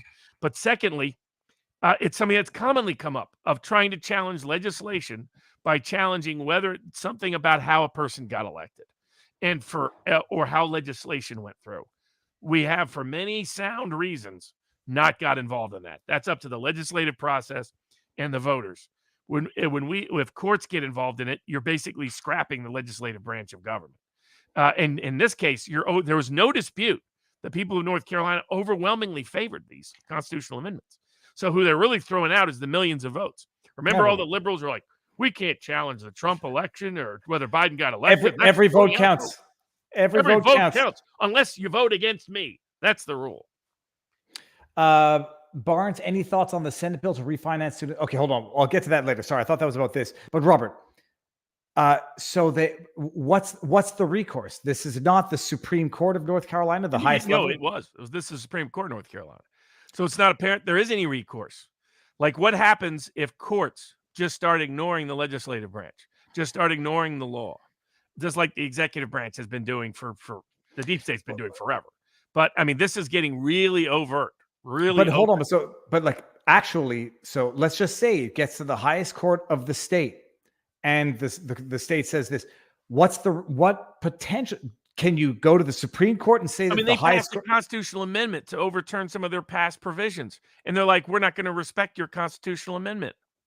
I mean, it's a constitutional crisis in North Carolina, because the question is, what does the executive agencies do? Do they enforce the Constitution as passed by the people of North Carolina, or do they enforce what the courts say is the Constitution, which is different than what people passed? Is there a federal remedy? But can the legislature say we're going to disband? Because it's a state constitutional issue, so not clear there is a federal remedy. But can the state then come in and say, well, we're not going to respect the court, so we're going to dismantle the court? The executive branch. I mean, that's what you have now. It's a Democrat in the governor's chair, so it's up to local. But that's why they're creating constitutional crises. That the local sheriff, the local official, kind of like during the pandemic. Right, we had people issuing illegal orders, and the question is, what does the local sheriff do? What does the local elections board do? They're creating unnecessary constitutional crises.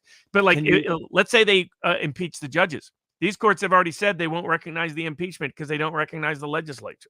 That's what I'm saying. They're going places they've never gone before because they so believe that the ends justify the means. They see all tools of power as just tools of power. They don't believe in any limiting principle applied to those tools of power. But Robert, I'm not bringing up some of the chats that talk about CW, but I mean, this might be a different type of CW fought in a judicial sense. Well, I call it a constitutional crisis. That's what it is. It's a state of North Carolina constitution, but it's a constitutional crisis formed by a completely out of control North Carolina court. By the way, I don't think it will salvage them in the elections. They're still going to lose. Even if the ID law is not enforced, they're still going to lose. In fact, it'll be used against them in the elections. The question is, then do they then respect the elections? I mean, no, that's they're not respecting the legislature. They're not respecting the people's vote on the Constitution. I mean, they may have to have sheriffs sent in there and arrest Supreme Court judges. That's how bad it's getting. No, it's like impeach the judges. Someone's going to ask, well, we're as the judiciary, that's gerrymandering impeachment. It's the product of gerrymandering elections, and we don't respect it. We are declaring ourselves your ever ruling rulers. That's it. Bow to it. I mean, we're just seeing complete lack of respect for the rule of law, complete lack of respect for the separation of powers. And, it's an infection of a certain ideological approach that just doesn't respect the rule of law to begin with, doesn't respect constitutional restraint, doesn't respect public will. And it's an out of control managerial professional class, whether it's part of the administrative deep state, whether it's part of court processes, whether it's part of various agencies, that is completely and utterly out of control. And it's not clear to me where the remedy or resolution is going to be, sadly. No one's going to let Sam Harris ever forget about that. That's okay. Well, why people ever elevated that guy? It's like Douglas Murray, I don't respect, never have. A lot of those people in that world, I have great respect for Jordan Peterson as to psychology. Outside of that, God bless him, it's not his strong fault. Not a strong point. But he's a brilliant in the psychology field. But a lot of those guys are. Sam Harris was always a joke. I mean, how do you continue to promote atheism as the solution and religion as the problem after the 20th century? As like whatever arguments you can make that all the world's evils come down to religion. Well, we had atheistic power in the 20th century, and they killed more than 100 million people. They established a war. They took over half the world. They made life miserable for several generations of people. The argument in favor of atheism leading to a better world is gone and finito. Yeah, you got pseudo-intellectuals who grew up, who's a rich kid that's how Sam Harris, people go, how did Sam Harris make his money? He hasn't earned a dime. He got it from mommy and daddy. He got it from his inheritance. That's who he is. He's a pseudo-intellectual with a little podcast that talks like one of those little NPR nerd hosts that Saturday Night Live used to make fun of when they had cojones in comedy. And so it's not a surprise. I'll give him credit for letting out of his lips what he really thought. And people are like, one, this guy's an idiot. And two, this guy's dangerous in terms of his ideas, because he was saying, I'm fine with Hunter Biden. For those that didn't hear it, I'm fine with Hunter Biden burying dead kids in his basement as long as it meant Trump got defeated. That's what a joke Sam Harris is. He's a political hack. He's a quasi pseudo intellectual. He's a sophist. He's never been I've never respected anything he said. Just because he said some anti-radical Islam thing, people thought he was a genius. Being smarter than Ben Affleck just means you're one grade above in the same school for the gifted, and I don't mean the right kind of gifted. Hold on, I'll pull it up. I don't feel the same compulsion to rail against Sam Harris because I didn't know who he was. Never listened to him before. I knew the name, but I thought I knew the name in the context of I don't know why I associated the name of Sam Harris with Richard Spencer, and I don't know anything from either of them. I just remember hearing those names together. Never knew anything about him. But this is what he said. For those who haven't heard it, and look at Trigonometry's face, Costin. I mean, Hunter Biden, at that point, Hunter Biden literally could have had the corpses of children in his basement. I would not have cared, right? It's like, there's nothing. First of all, it's Hunter Biden, right? It's not Joe Biden.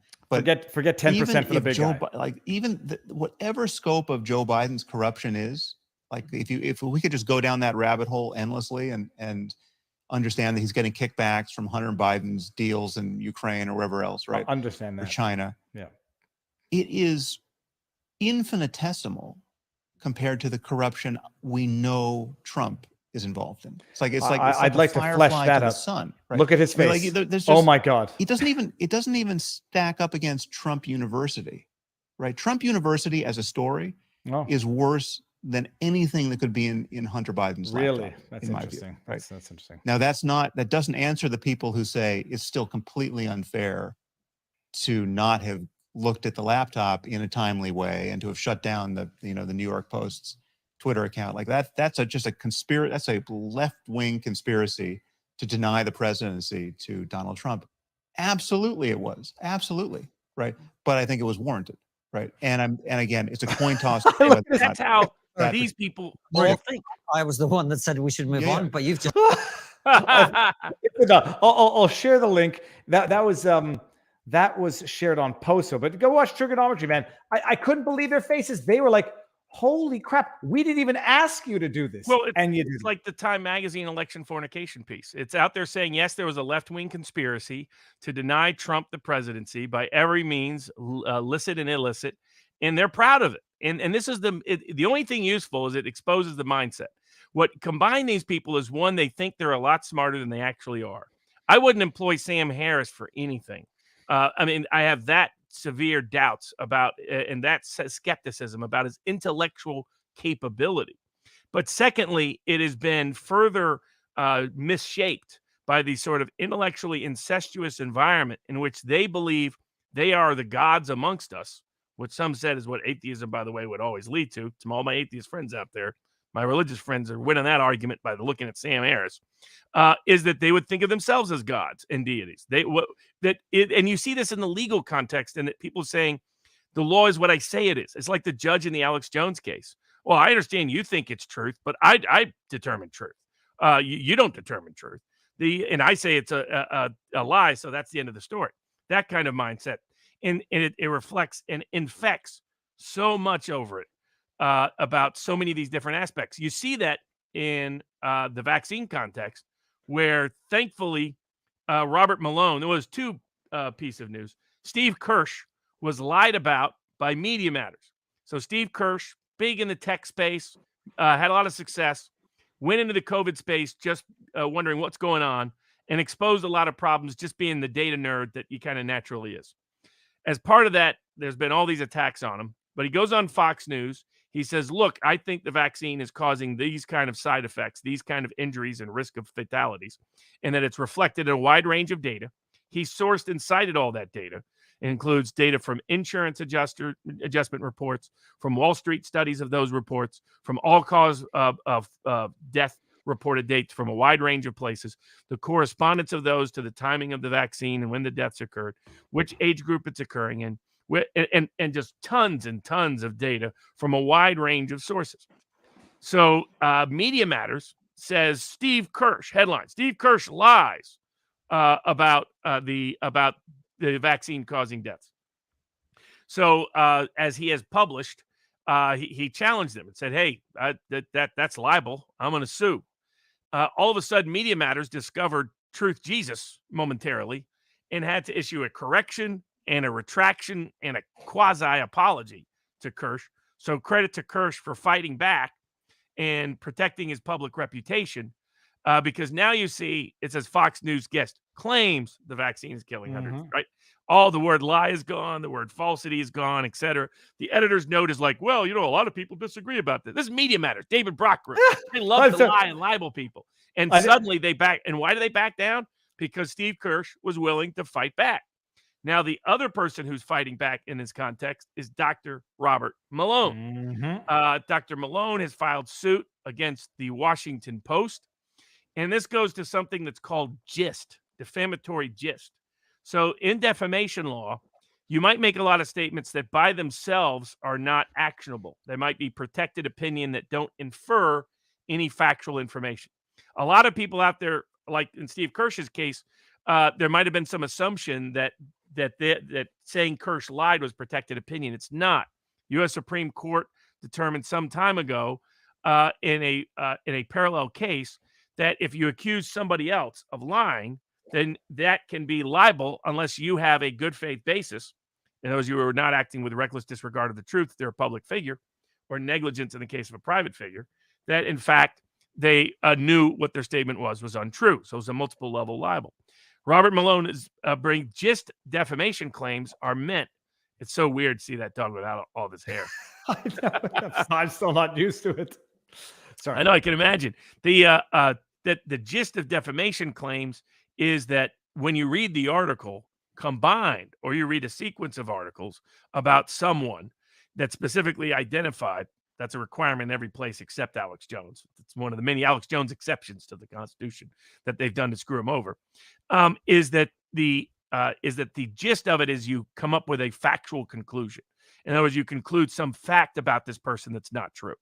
So Malone's point is, you look at all the attacks on him, and they're meant to suggest he is deliberately giving people information that is based on fraudulent studies and false information, lying to people in a dangerous way that puts his licensure at risk, not just his public reputation.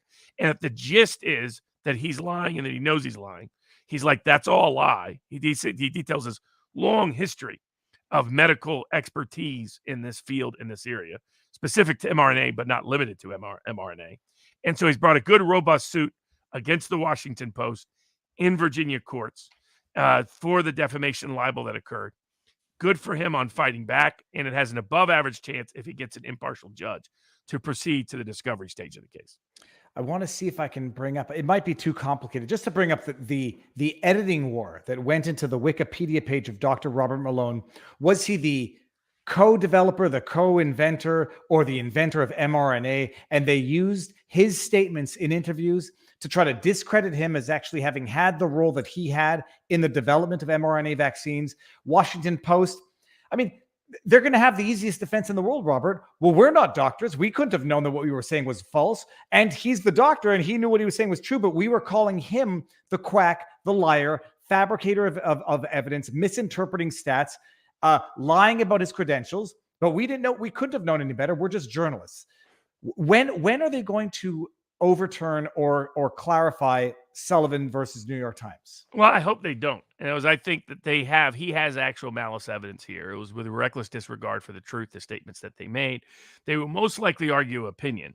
They will most likely argue that all of these statements are their own personal protected opinions, rather than, and that there no statement of fact was even implied within the gist of these articles. I think that's tough because they lay out they use words like fraud, they use words like dangerous, they use words like deliberately spreading misrepresentation. They had to go further to defame and destroy him, and in the process did in fact legally defame him in a way that's not constitutionally protected. So I think if he gets a conscientious court, he'll get to discovery. I'm sure there's even more embarrassing information there, and hopefully that he's able to establish a correction of the record. At a minimum, deter people from continuing to defame him in other contexts. And it's the beginning of many fight back. So like a lot of doctors have joined the states that have sued the Biden administration over their collusion to censor information that's pending. Some people had asked me about that. They've joined the existing suit we've talked about pending in Louisiana, brought by the attorney generals of Missouri and Louisiana. They're right now going to be deposing Anthony Fauci and others. That was authorized by that court. So we'll see where that goes on the collusion side of the equation. But a good suit brought by Robert Malone has to get past the perception that these are opinions rather than facts inferred by those opinions. I think he has enough to get past the motion to dismiss and to get into discovery to prove the malevolence that was likely behind this that will be disclosed and divulged in discovery. For the time being, only against Washington Post, not against other outlets yet? That's correct. Only against the Washington Post. Who's his lawyer? Do you know? It's the same lawyer represented Devin Nunes. Okay. So there's some controversy about that aspect, but the suit is a pretty well-crafted suit as far as I could tell. Now it relates to a wide range of news about the vaccine in the legal world this past week. There's the good news and the not so good news, depending on your interpretation. I'm going to show everybody just his look into it. There you go. That's it. You could see his blind eyes right there, everybody. So he can't see at all, the dog? It's unclear. He might be able to see shadows, but now everybody can see the hair was not covering up functional eyes. They're it's like milky marbles. Okay, yeah, sorry. So Go on, Robert. But what were you saying? So in the vaccine cases, the one out of Maine, which played an extraordinary game, the federal courts in Maine are just atrocious. I've been before them on other issues. For over multiple years. So what happened in Maine is the state mandates that healthcare facilities require the COVID-19 vaccine as a condition of employment. The state mandate does not carve out an accommodation for religious objections. Does for medical, but not for religious. So the hospitals and medical facilities deny, they fire people who sought religious accommodations to the vaccine mandate. They file suit. The federal court played a circular game. The federal court's argument was, well, the medical facilities are mandated to do so, so it's a reasonable accommodation for them to completely fire you because they would lose their licensure under state law if they didn't fire you. But the state also can't be sued under immunity grounds. So they're using this as a pretext to overtly and openly violate both the First Amendment and Title VII of the Civil Rights Act, using this game of who's responsible and who's accountable, much as they kind of did in the nursing home context. They order certain things in the nursing home. Nursing home leads to deaths that were unnecessary. Then they immunize the nursing home, but you can't sue the state. So you can't sue anybody for the harm. That's what the federal judge in Maine did. Now, that would go up on appeal. I think her First Amendment interpretation is completely wrong. This is a judge who didn't want it, but this was a judge who got away with not giving an injunction initially on the grounds that, don't worry, there's monetary damages available. Then it came around monetary damage, like, oh, no, actually, there never was. The question was this. So I read that order.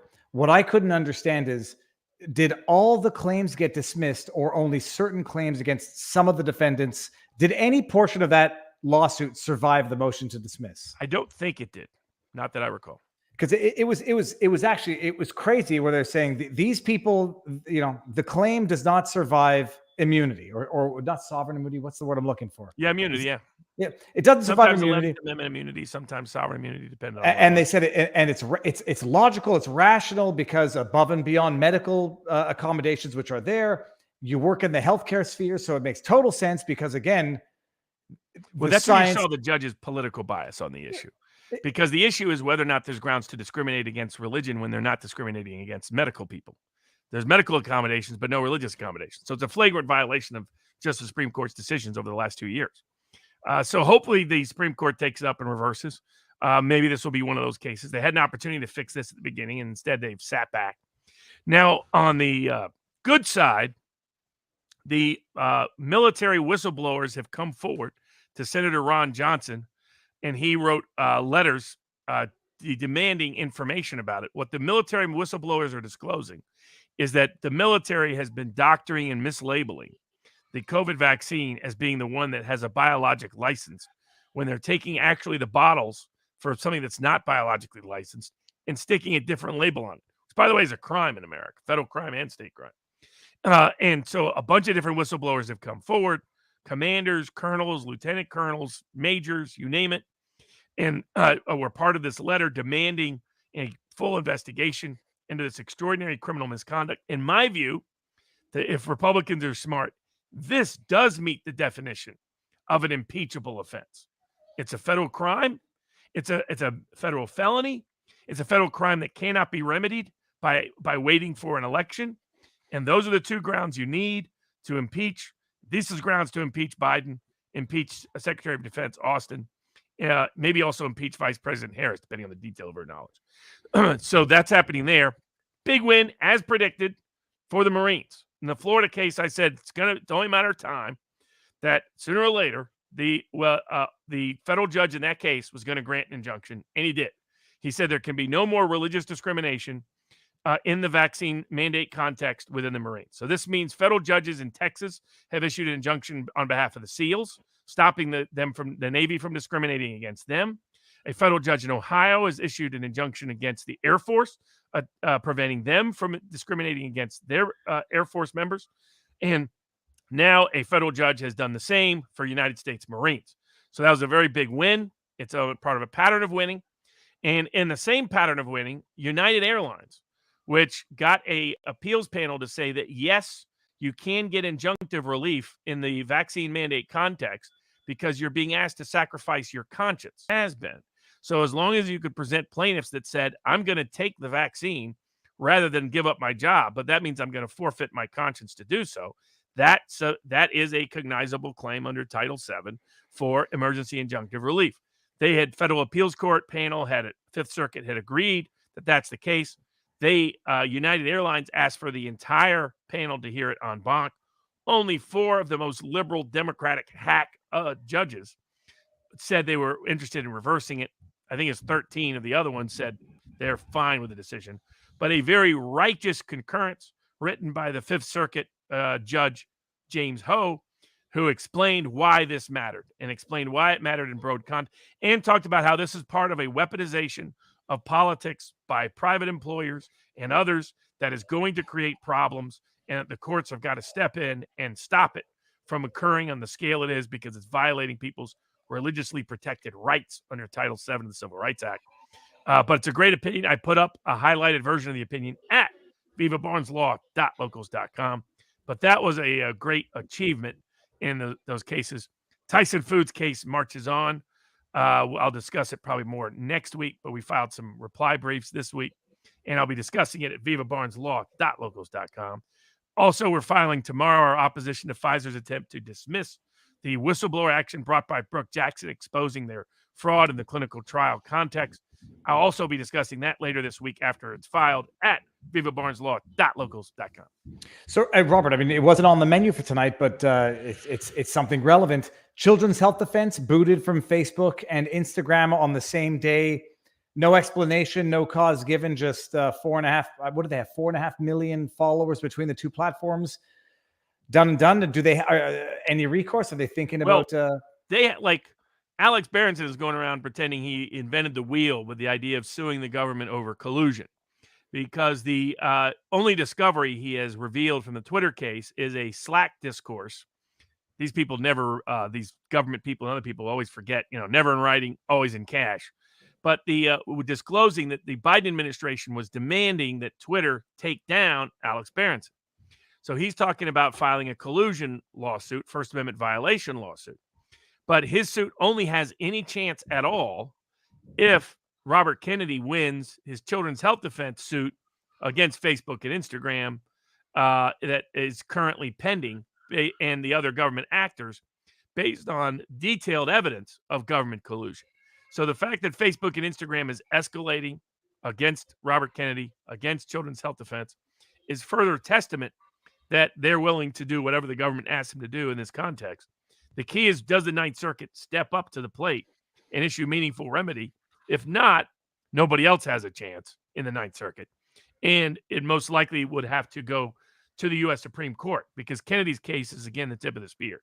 But it's due to the success of Children's Health Defense and the success of Robert Kennedy that they are having to resort to these extreme measurements, because people are seeing everywhere what Steve Kirsch documented and detailed. His Vaccine Safety Research Foundation has been shut down from, and by the way, Kirsch has spent most of his life as a liberal Democrat, big donor, right? I mean, that's who he is. That's who they're going after. Robert Kennedy, the most famous son of the most famous Democratic political family in America. That's who they're going after.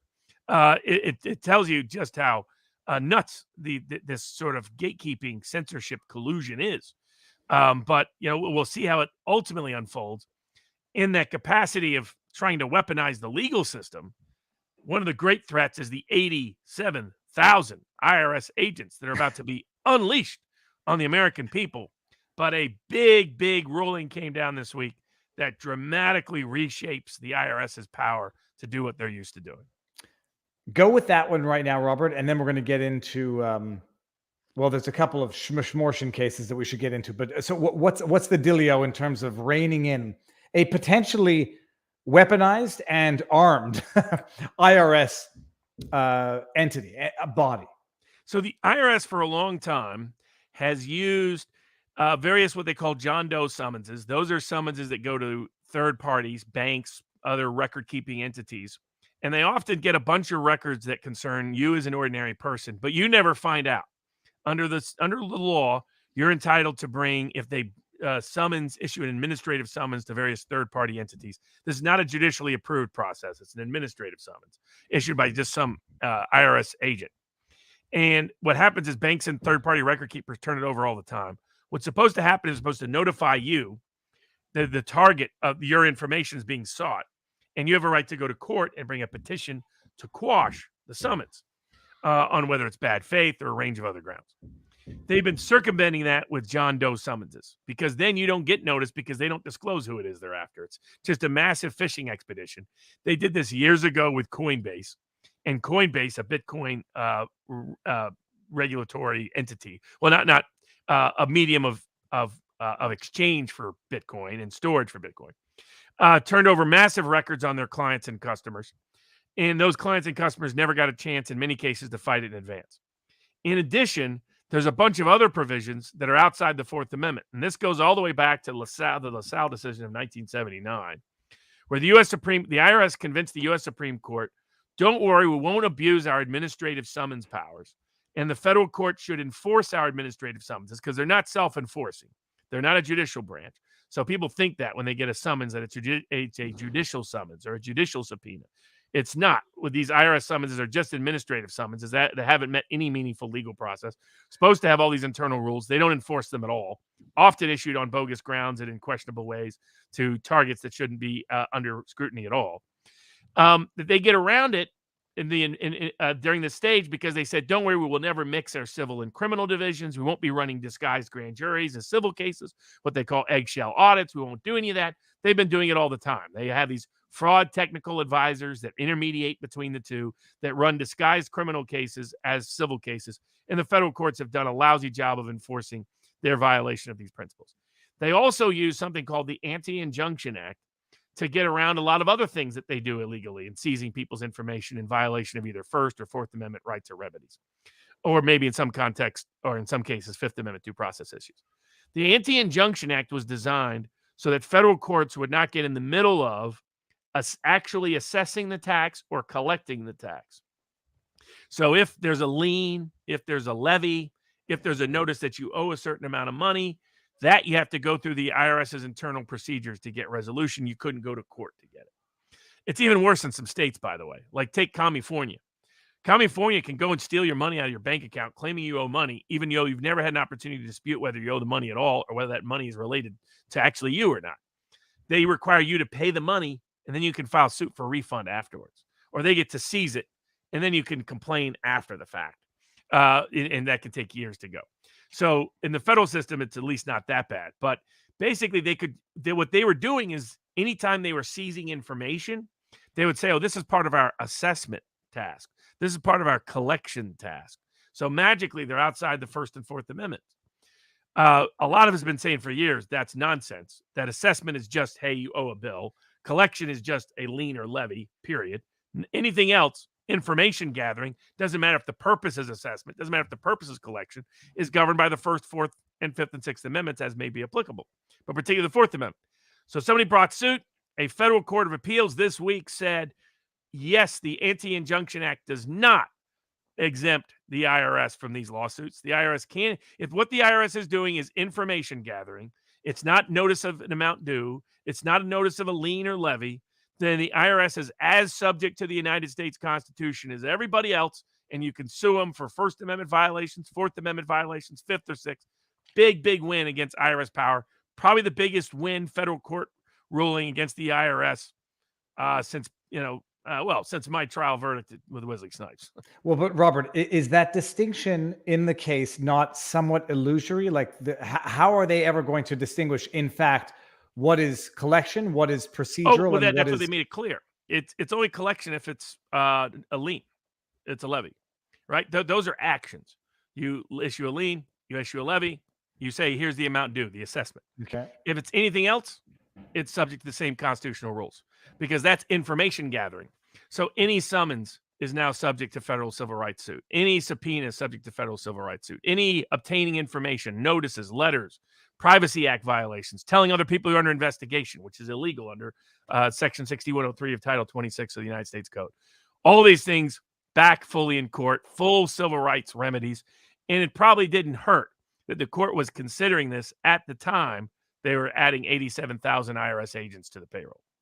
And also, everyone out there, just so you know, there's a video on Twitter of armed IRS agents in training going in and like, apparently that's not what the video was. Apparently it was some other day of training, nothing to do with the 87,000 IRS agents. And there was like role playing for a bit. So be careful before you share that video. I think there's more context that might make it not what it was passed off as.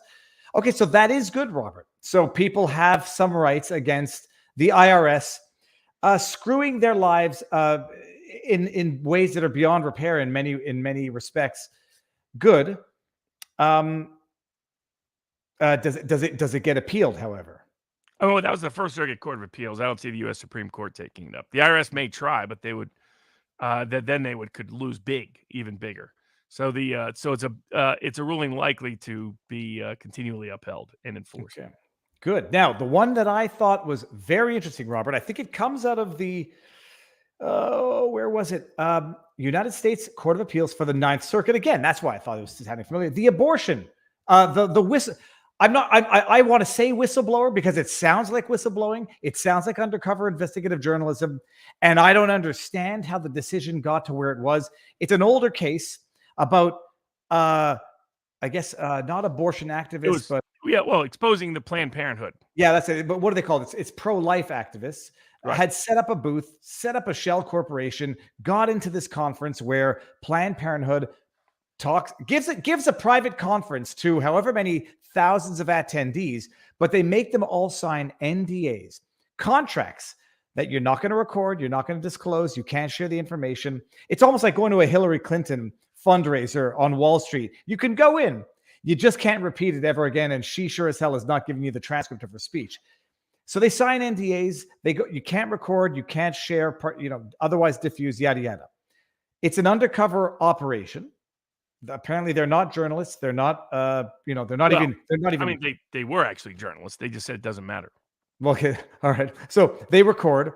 They then publish the videos that they obtained in this sting operation. They incorporated a shell corporation, posed as some agents to say, "We want to go in here and offer our services. Let's see what you have to say." They got an injunction, let's say Planned Parenthood entity, to prevent the dissemination of these undercover recordings, and they won. And then, from what I understand, if I understand the procedural posture, they republished some of the video in order to counter some of the criminal accusations they were facing, and then they were found to be in contempt of court for violating the court order injunction not to publish or otherwise disseminate the videos. And it was upheld by the Ninth Circuit. I think I screwed everything up. And basically, they said you can contract away your First Amendment rights of freedom of press. And so as long as there's some sort of contract in place, you can't whistleblow on what you see or witness, which is contrary to a bunch of other law. That's why it's an unpublished short decision, because they don't want anybody re-reviewing it. They know they're just the law. They're just making up the law at this point. And it's because they're politically prejudiced. I mean, the district court judge who presided over this was crazily prejudiced against them. This was, by the way, the people who uncovered that Planned Parenthood and other related groups were selling baby parts and other things like this. For a long time, the media was allowed to lie about their reports, saying, oh, they didn't prove that. That's just fake news. Why? Because a federal judge was preventing them from publishing the evidence that proved it. That's what was going on. So there's Orange County. Other people followed up on that. It is not meaningfully in controversy that abortionists have been involved in the illicit sale of baby parts. And it has been going on for decades. And they wanted to cover it up. Federal courts helped them cover it up by doing prior restraint, which it's not supposed to ever happen. A trial proceeding that was not an impartial proceeding. And by the way, the individual involved, the undercover Project Veritas style reporter who detailed this, very Upton Sinclair going into the heart of the jungle. It turns out the only mistake those big meat factories made was not having Upton Sinclair sign an NDA. If he didn't sign an NDA, you would have never found out what was going on in those factories. Almost every company requires NDAs. This would preclude anybody from ever publishing whistleblower information. It is a ridiculous ruling by the Ninth Circuit, meant because it's politics. If their politics was different, I mean, animal slaughterhouse videos have come out about this kind of stuff all the time. They almost all sign some version of NDAs. No court has said that NDA is enforceable in that context because of the right of the freedom of the press, because of the right of whistleblowing. And so California has robust whistleblowing defenses. They just won't apply him if you're pro-life. They're still trying to put this guy in prison. He faces criminal prosecution in the fall. Criminal trial, a trial on his case. So I brought up two chats. One of them was the meme. Alex Jones was right because he talked about this. The other one was I saw the footage. And Robert, now I think I'm recalling this. Some of this footage was very late term procedures. Some babies still in the is it called the embryonic sac, I believe? Yeah. Like that late development. It was extremely disturbing video footage. It was, I forget, chat, who was it that shared it on Twitter? She's an activist in the industry. I forget her name, but someone's going to know faster than me. And for anybody out there who thinks Robert's being hyperbolic that they sell tissue, this was one of my genuine black pill moments. Not just that they sell the tissue. I never even knew there was a market for this, but the market has parabolic curves in terms of pricing, depending on the lateness of the development of the tissue. If I'm speaking in code, shocking stuff out of nightmares. Like people might know the movie, the Serbian film, and think like that's over the top horror. Reality is worse than man's worst nightmares. I'm just looking to see if anyone in the chat, Leela, I think that was it. That sounds right. But hold on. Leela Rose. There you go. Those were the videos. And the ninth, sir, I didn't know it was unpublished.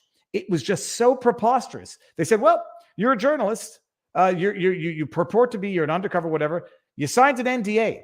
Well, that's great. There goes whistleblowing on the government because you all sign NDAs. There goes whistleblowing on the media. You all sign NDAs, and you sign non-disparagement. Contrast it to Trump. Trump had everybody sign NDAs. Not a single court would enforce them. Right. So it shows it's just pure politics. The Ninth Circuit playing pure politics with this case because the individual involved is pro-life. And exposed the abortion industry and the scandals related to it. That shocked and horrified a lot of people. And this is an effort to conspire to corrupt the process to never have it happen again and then be exposed and to keep the truth from coming out to the public.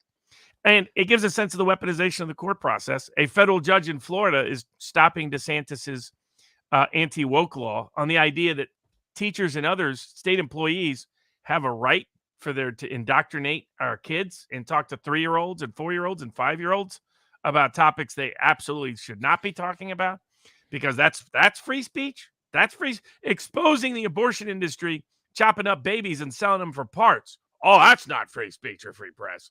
But demanding to teach 5-year-olds about whether or not they're a girl or a boy, that's absolutely free speech. That's how nuts our courts have become. Robert, it's a bizarre universe. There's no other way to discuss it, or there's no other way to think about it. Just want to see if we had a Rumble rant. First of all, we're near 5,000 on Rumble. We were over 15,000 here. That's 20,000 people. I don't want to say taking black pills. I hope we're all getting some white pills, or at least some motivation. But there was a Rumble rant that said, Andres Berzin said Barnes for Supreme Court. Okay, well, we're running. Good people fighting back. So apparently a school counselor in Florida was going around telling people that a parent's child was of a different gender than was their biological gender, and was giving them, these trans ideology ideas behind the parent's back, disguised as school psychological counseling. The kid ended up apparently tried to do some bad self-harm. Parents, that's only how the parents found out about it. Parents have brought a suit against the school and the counselor for doing this kind of activity. And there's in Utah, on the other hand, they're saying that certain laws passed that limit the ability of men to participate in women's sports, biological men to participate in biological women's sports. It had to be set aside, and that, in fact, the school policy could march forward. There's a lot of efforts by certain judges to impose their own ideological worldview. It's coming up in the abortion context. Multiple judges are stopping abortion laws from going into force on a wide range of excuses and grounds because they just don't agree with the reversal of Roe v. Wade. Well, so the Michigan case, I mean, that's one situation where I think I can understand the rationale for the injunction. This was a case where there was a 1911 abortion ban law on the books. It was, from what I understood, suspended, or it was superseded by Roe v. Wade.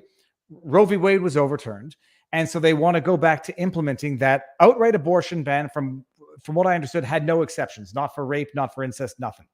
The court says, look, we've had established law at the very least since 78. The legislature is going to go vote on this. By and large, it'll follow the will of the people if this court's going to respect the will of the people in this state if they get it right. If they don't get it right, they won't respect it. But it's going to court, so we're not going to overturn a 50-year precedent pending this. I can understand that, Robert. I mean, is that not a reasonable... I mean, the problem is once the only reason for a decision for a state law not being enforced was a Supreme Court decision that's now been reversed, there's no longer grounds to continue to enjoin that statute. So I understand the judge doesn't like the consequences because the judge thinks maybe the state in a couple of months will overturn that law. But that's not the judge's prerogative.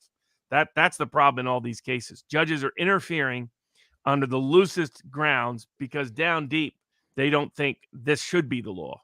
And they are hopeful the legislature will reverse it or the people will reverse it. But that's not their duty. Their duty is, what does the law say? The law says this is what happens. The constitutional restraint on it no longer exists. So consequently, that law can no longer be enjoined. And let the legislature do its job. And if it fails to do its job, the people will make a determination. But stepping in and saying, you know what, that law was passed in 1931. I don't remember any courts being concerned about all these emergency laws they used to justify all this extraordinary power, even though some of those were a lot older. Suddenly they care about when the law was passed, when it's on a topic they care about. So it's just not a good constitutional grounds for what they're doing. That's a legislative obligation. It should be left to the legislature to remedy. And that's, I think, the problem in some of these abortion cases. They just don't like the law and want to practically enjoin it and hope that the public and the legislature and the local community will accommodate them at some point. Now, people getting... I guess just one thing. I mean, I guess they could say legislature move quickly. And they can also say, if you don't like it, go, you can get in a car and drive to another state for the next 2 months. So you're not actually absolutely precluded from it. It's not criminalized. You just can't do it here. Go to another state that allows it. I understand both of those arguments. And if they had a pro-choice majority in those states, those laws would have already changed, right? California has very liberal laws long before Roe v. Wade was overturned. New York, very liberal laws long before Roe v. Wade was overturned. Illinois, very liberal law. What the judge is not being honest about is that in Michigan, it's a pro-life majority in the state legislature. Just doesn't like that fact. So it's pretending the age of the law creates an ambiguity that it doesn't create so he can delay enforcement of it in the hopes that a pro-choice majority reverses course. But it's not admitting the reason why that law stayed on the books since 1931 is because it's what a majority of the state legislatures in Michigan wanted. Robert, I'm just going to do this real quick and hope that this doesn't get our entire stream copy claimed. Someone had asked, what's the duty about? All right, now, kids, I don't want anyone swimming in this pool unless there's a lifeguard on duty. Yeah. Duty. Diarrhea. Okay, that's close enough. We're not going to take more chance of that. That's the joke, people. You will never hear the word duty again and not think Peter Griffin. Yeah, duty. Okay. I didn't know that was about until you brought it up. But the only last case I had for it was a university price fixing case. The elite universities, in the name of need-blind admissions policies, have been manipulating and fixing the price. And there's a federal law that allows them to meet together and be an exemption from antitrust law as long as what they're actually doing is guaranteeing need-blind admissions and need-based financial aid. They were using that as a guise to continue to discriminate against people still based on need and to fix the price of tuition to coordinate amongst them so they would not be competitive either with prices for tuition or competitive in reaching out to need-based financial aid students, while continuing to discriminate in favor of wealthy parents who could make big donations to the school, which violates the very exception that would allow them to have even met in the first place. So a federal court denied their motions to dismiss and is allowing that price-fixing case to go forward. And hopefully what it will do is it will force them to return to need-blind-based financial aid, need-based financial aid and need-blind admissions. And for those that don't know what that means, need-blind admissions means you don't discriminate against poor people and admitting them into the school. Need-based financial aid means that you are committing to meeting whatever gap there is between affordability and cost. So all of that will go. It's a case I was concerned with all the way back to Yale, because I left Yale over protest about its attempts to reverse need-blind financial admissions and need-based financial aid. So the good case, hopefully it marches forward. This kid doesn't appreciate it. We're still live, Dad. You understand that. Okay. Your hair smells delicious. Okay, Robert, before you bring us out on a white pill, get your hands down here and cover your ears. Earmuffs. Everyone should. I'm not going to stop railing against what's going on in Canada, because I'm so flabbergasted. I'm going to come back to it, and I'm going to go back to Twitter to rail against it. 10,000 medically assisted deaths represents 3% of our total death in 2021. That is to say, I want everyone to get out there, and if you find it shocking, retweet and retweet before Robert gives us the white pill to this minor black pill. 3.2% of Canada's total deaths in 2021 were government administered, and they might stand to save a lot of money by doing it. What is that? That's ginger ale, and you can have another one later. Get out of here. All right, Robert, please end the stream on a white pill and lead us into the new week. Who's our guest Wednesday night? So Matthew Millerman, professor from Canada, that studies political philosophy, has probably done one of the biggest deep dives into Alexander Dugin, the man who was targeted for assassination and whose daughter was killed yesterday, and a wide range of political philosophical topics. So he's in the sort of interviews that we do of a range of independent intellectuals providing interesting thought on a wide range of distinct topics. And so that's who we have for Wednesday's sidebar. And I should say this, by the way, it didn't come out in the beginning of the stream. Jeremy McKenzie is going to be on at some point this week to talk about Diagolon. And tomorrow, Alex Stein, Primetime 99, coming on to tell us about his master trollery. But Robert, give us some inspiration for people who might be discouraged by what they see around them. So, I mean, I think the success in a lot of these important cases, the fight back in a lot of these important cases, is itself a white pill. But I'll give as an example. The white pill was I put out an invitation for people to apply to become interns and clerk for me for the next year with a lot of these big political cases. People had over time said they would like to help. So I formalized that and said, if you want to help, you got, 5 hours, 10 hours, whatever. I'll try to find a place to plug and play where we can collectively and aggregately use your skill set or labor to be able to improve the quality of our own work, but also ideally help educate people in the legal process in that process so they can become both better defenders of their own legal rights and others, whether they're lawyers or not, would-be lawyers or not. But in that capacity, someone sent in a request to potentially help out, but they told their own story, and their own story was a mother and a son who was wrongfully raided by police, badly treated. They couldn't afford, legal counsel. And so what the mother did is taught herself the legal system as much as she possibly could. And despite facing a rogue police force, has managed to get that case all the way to the stage where it's likely going to actually get to a jury trial.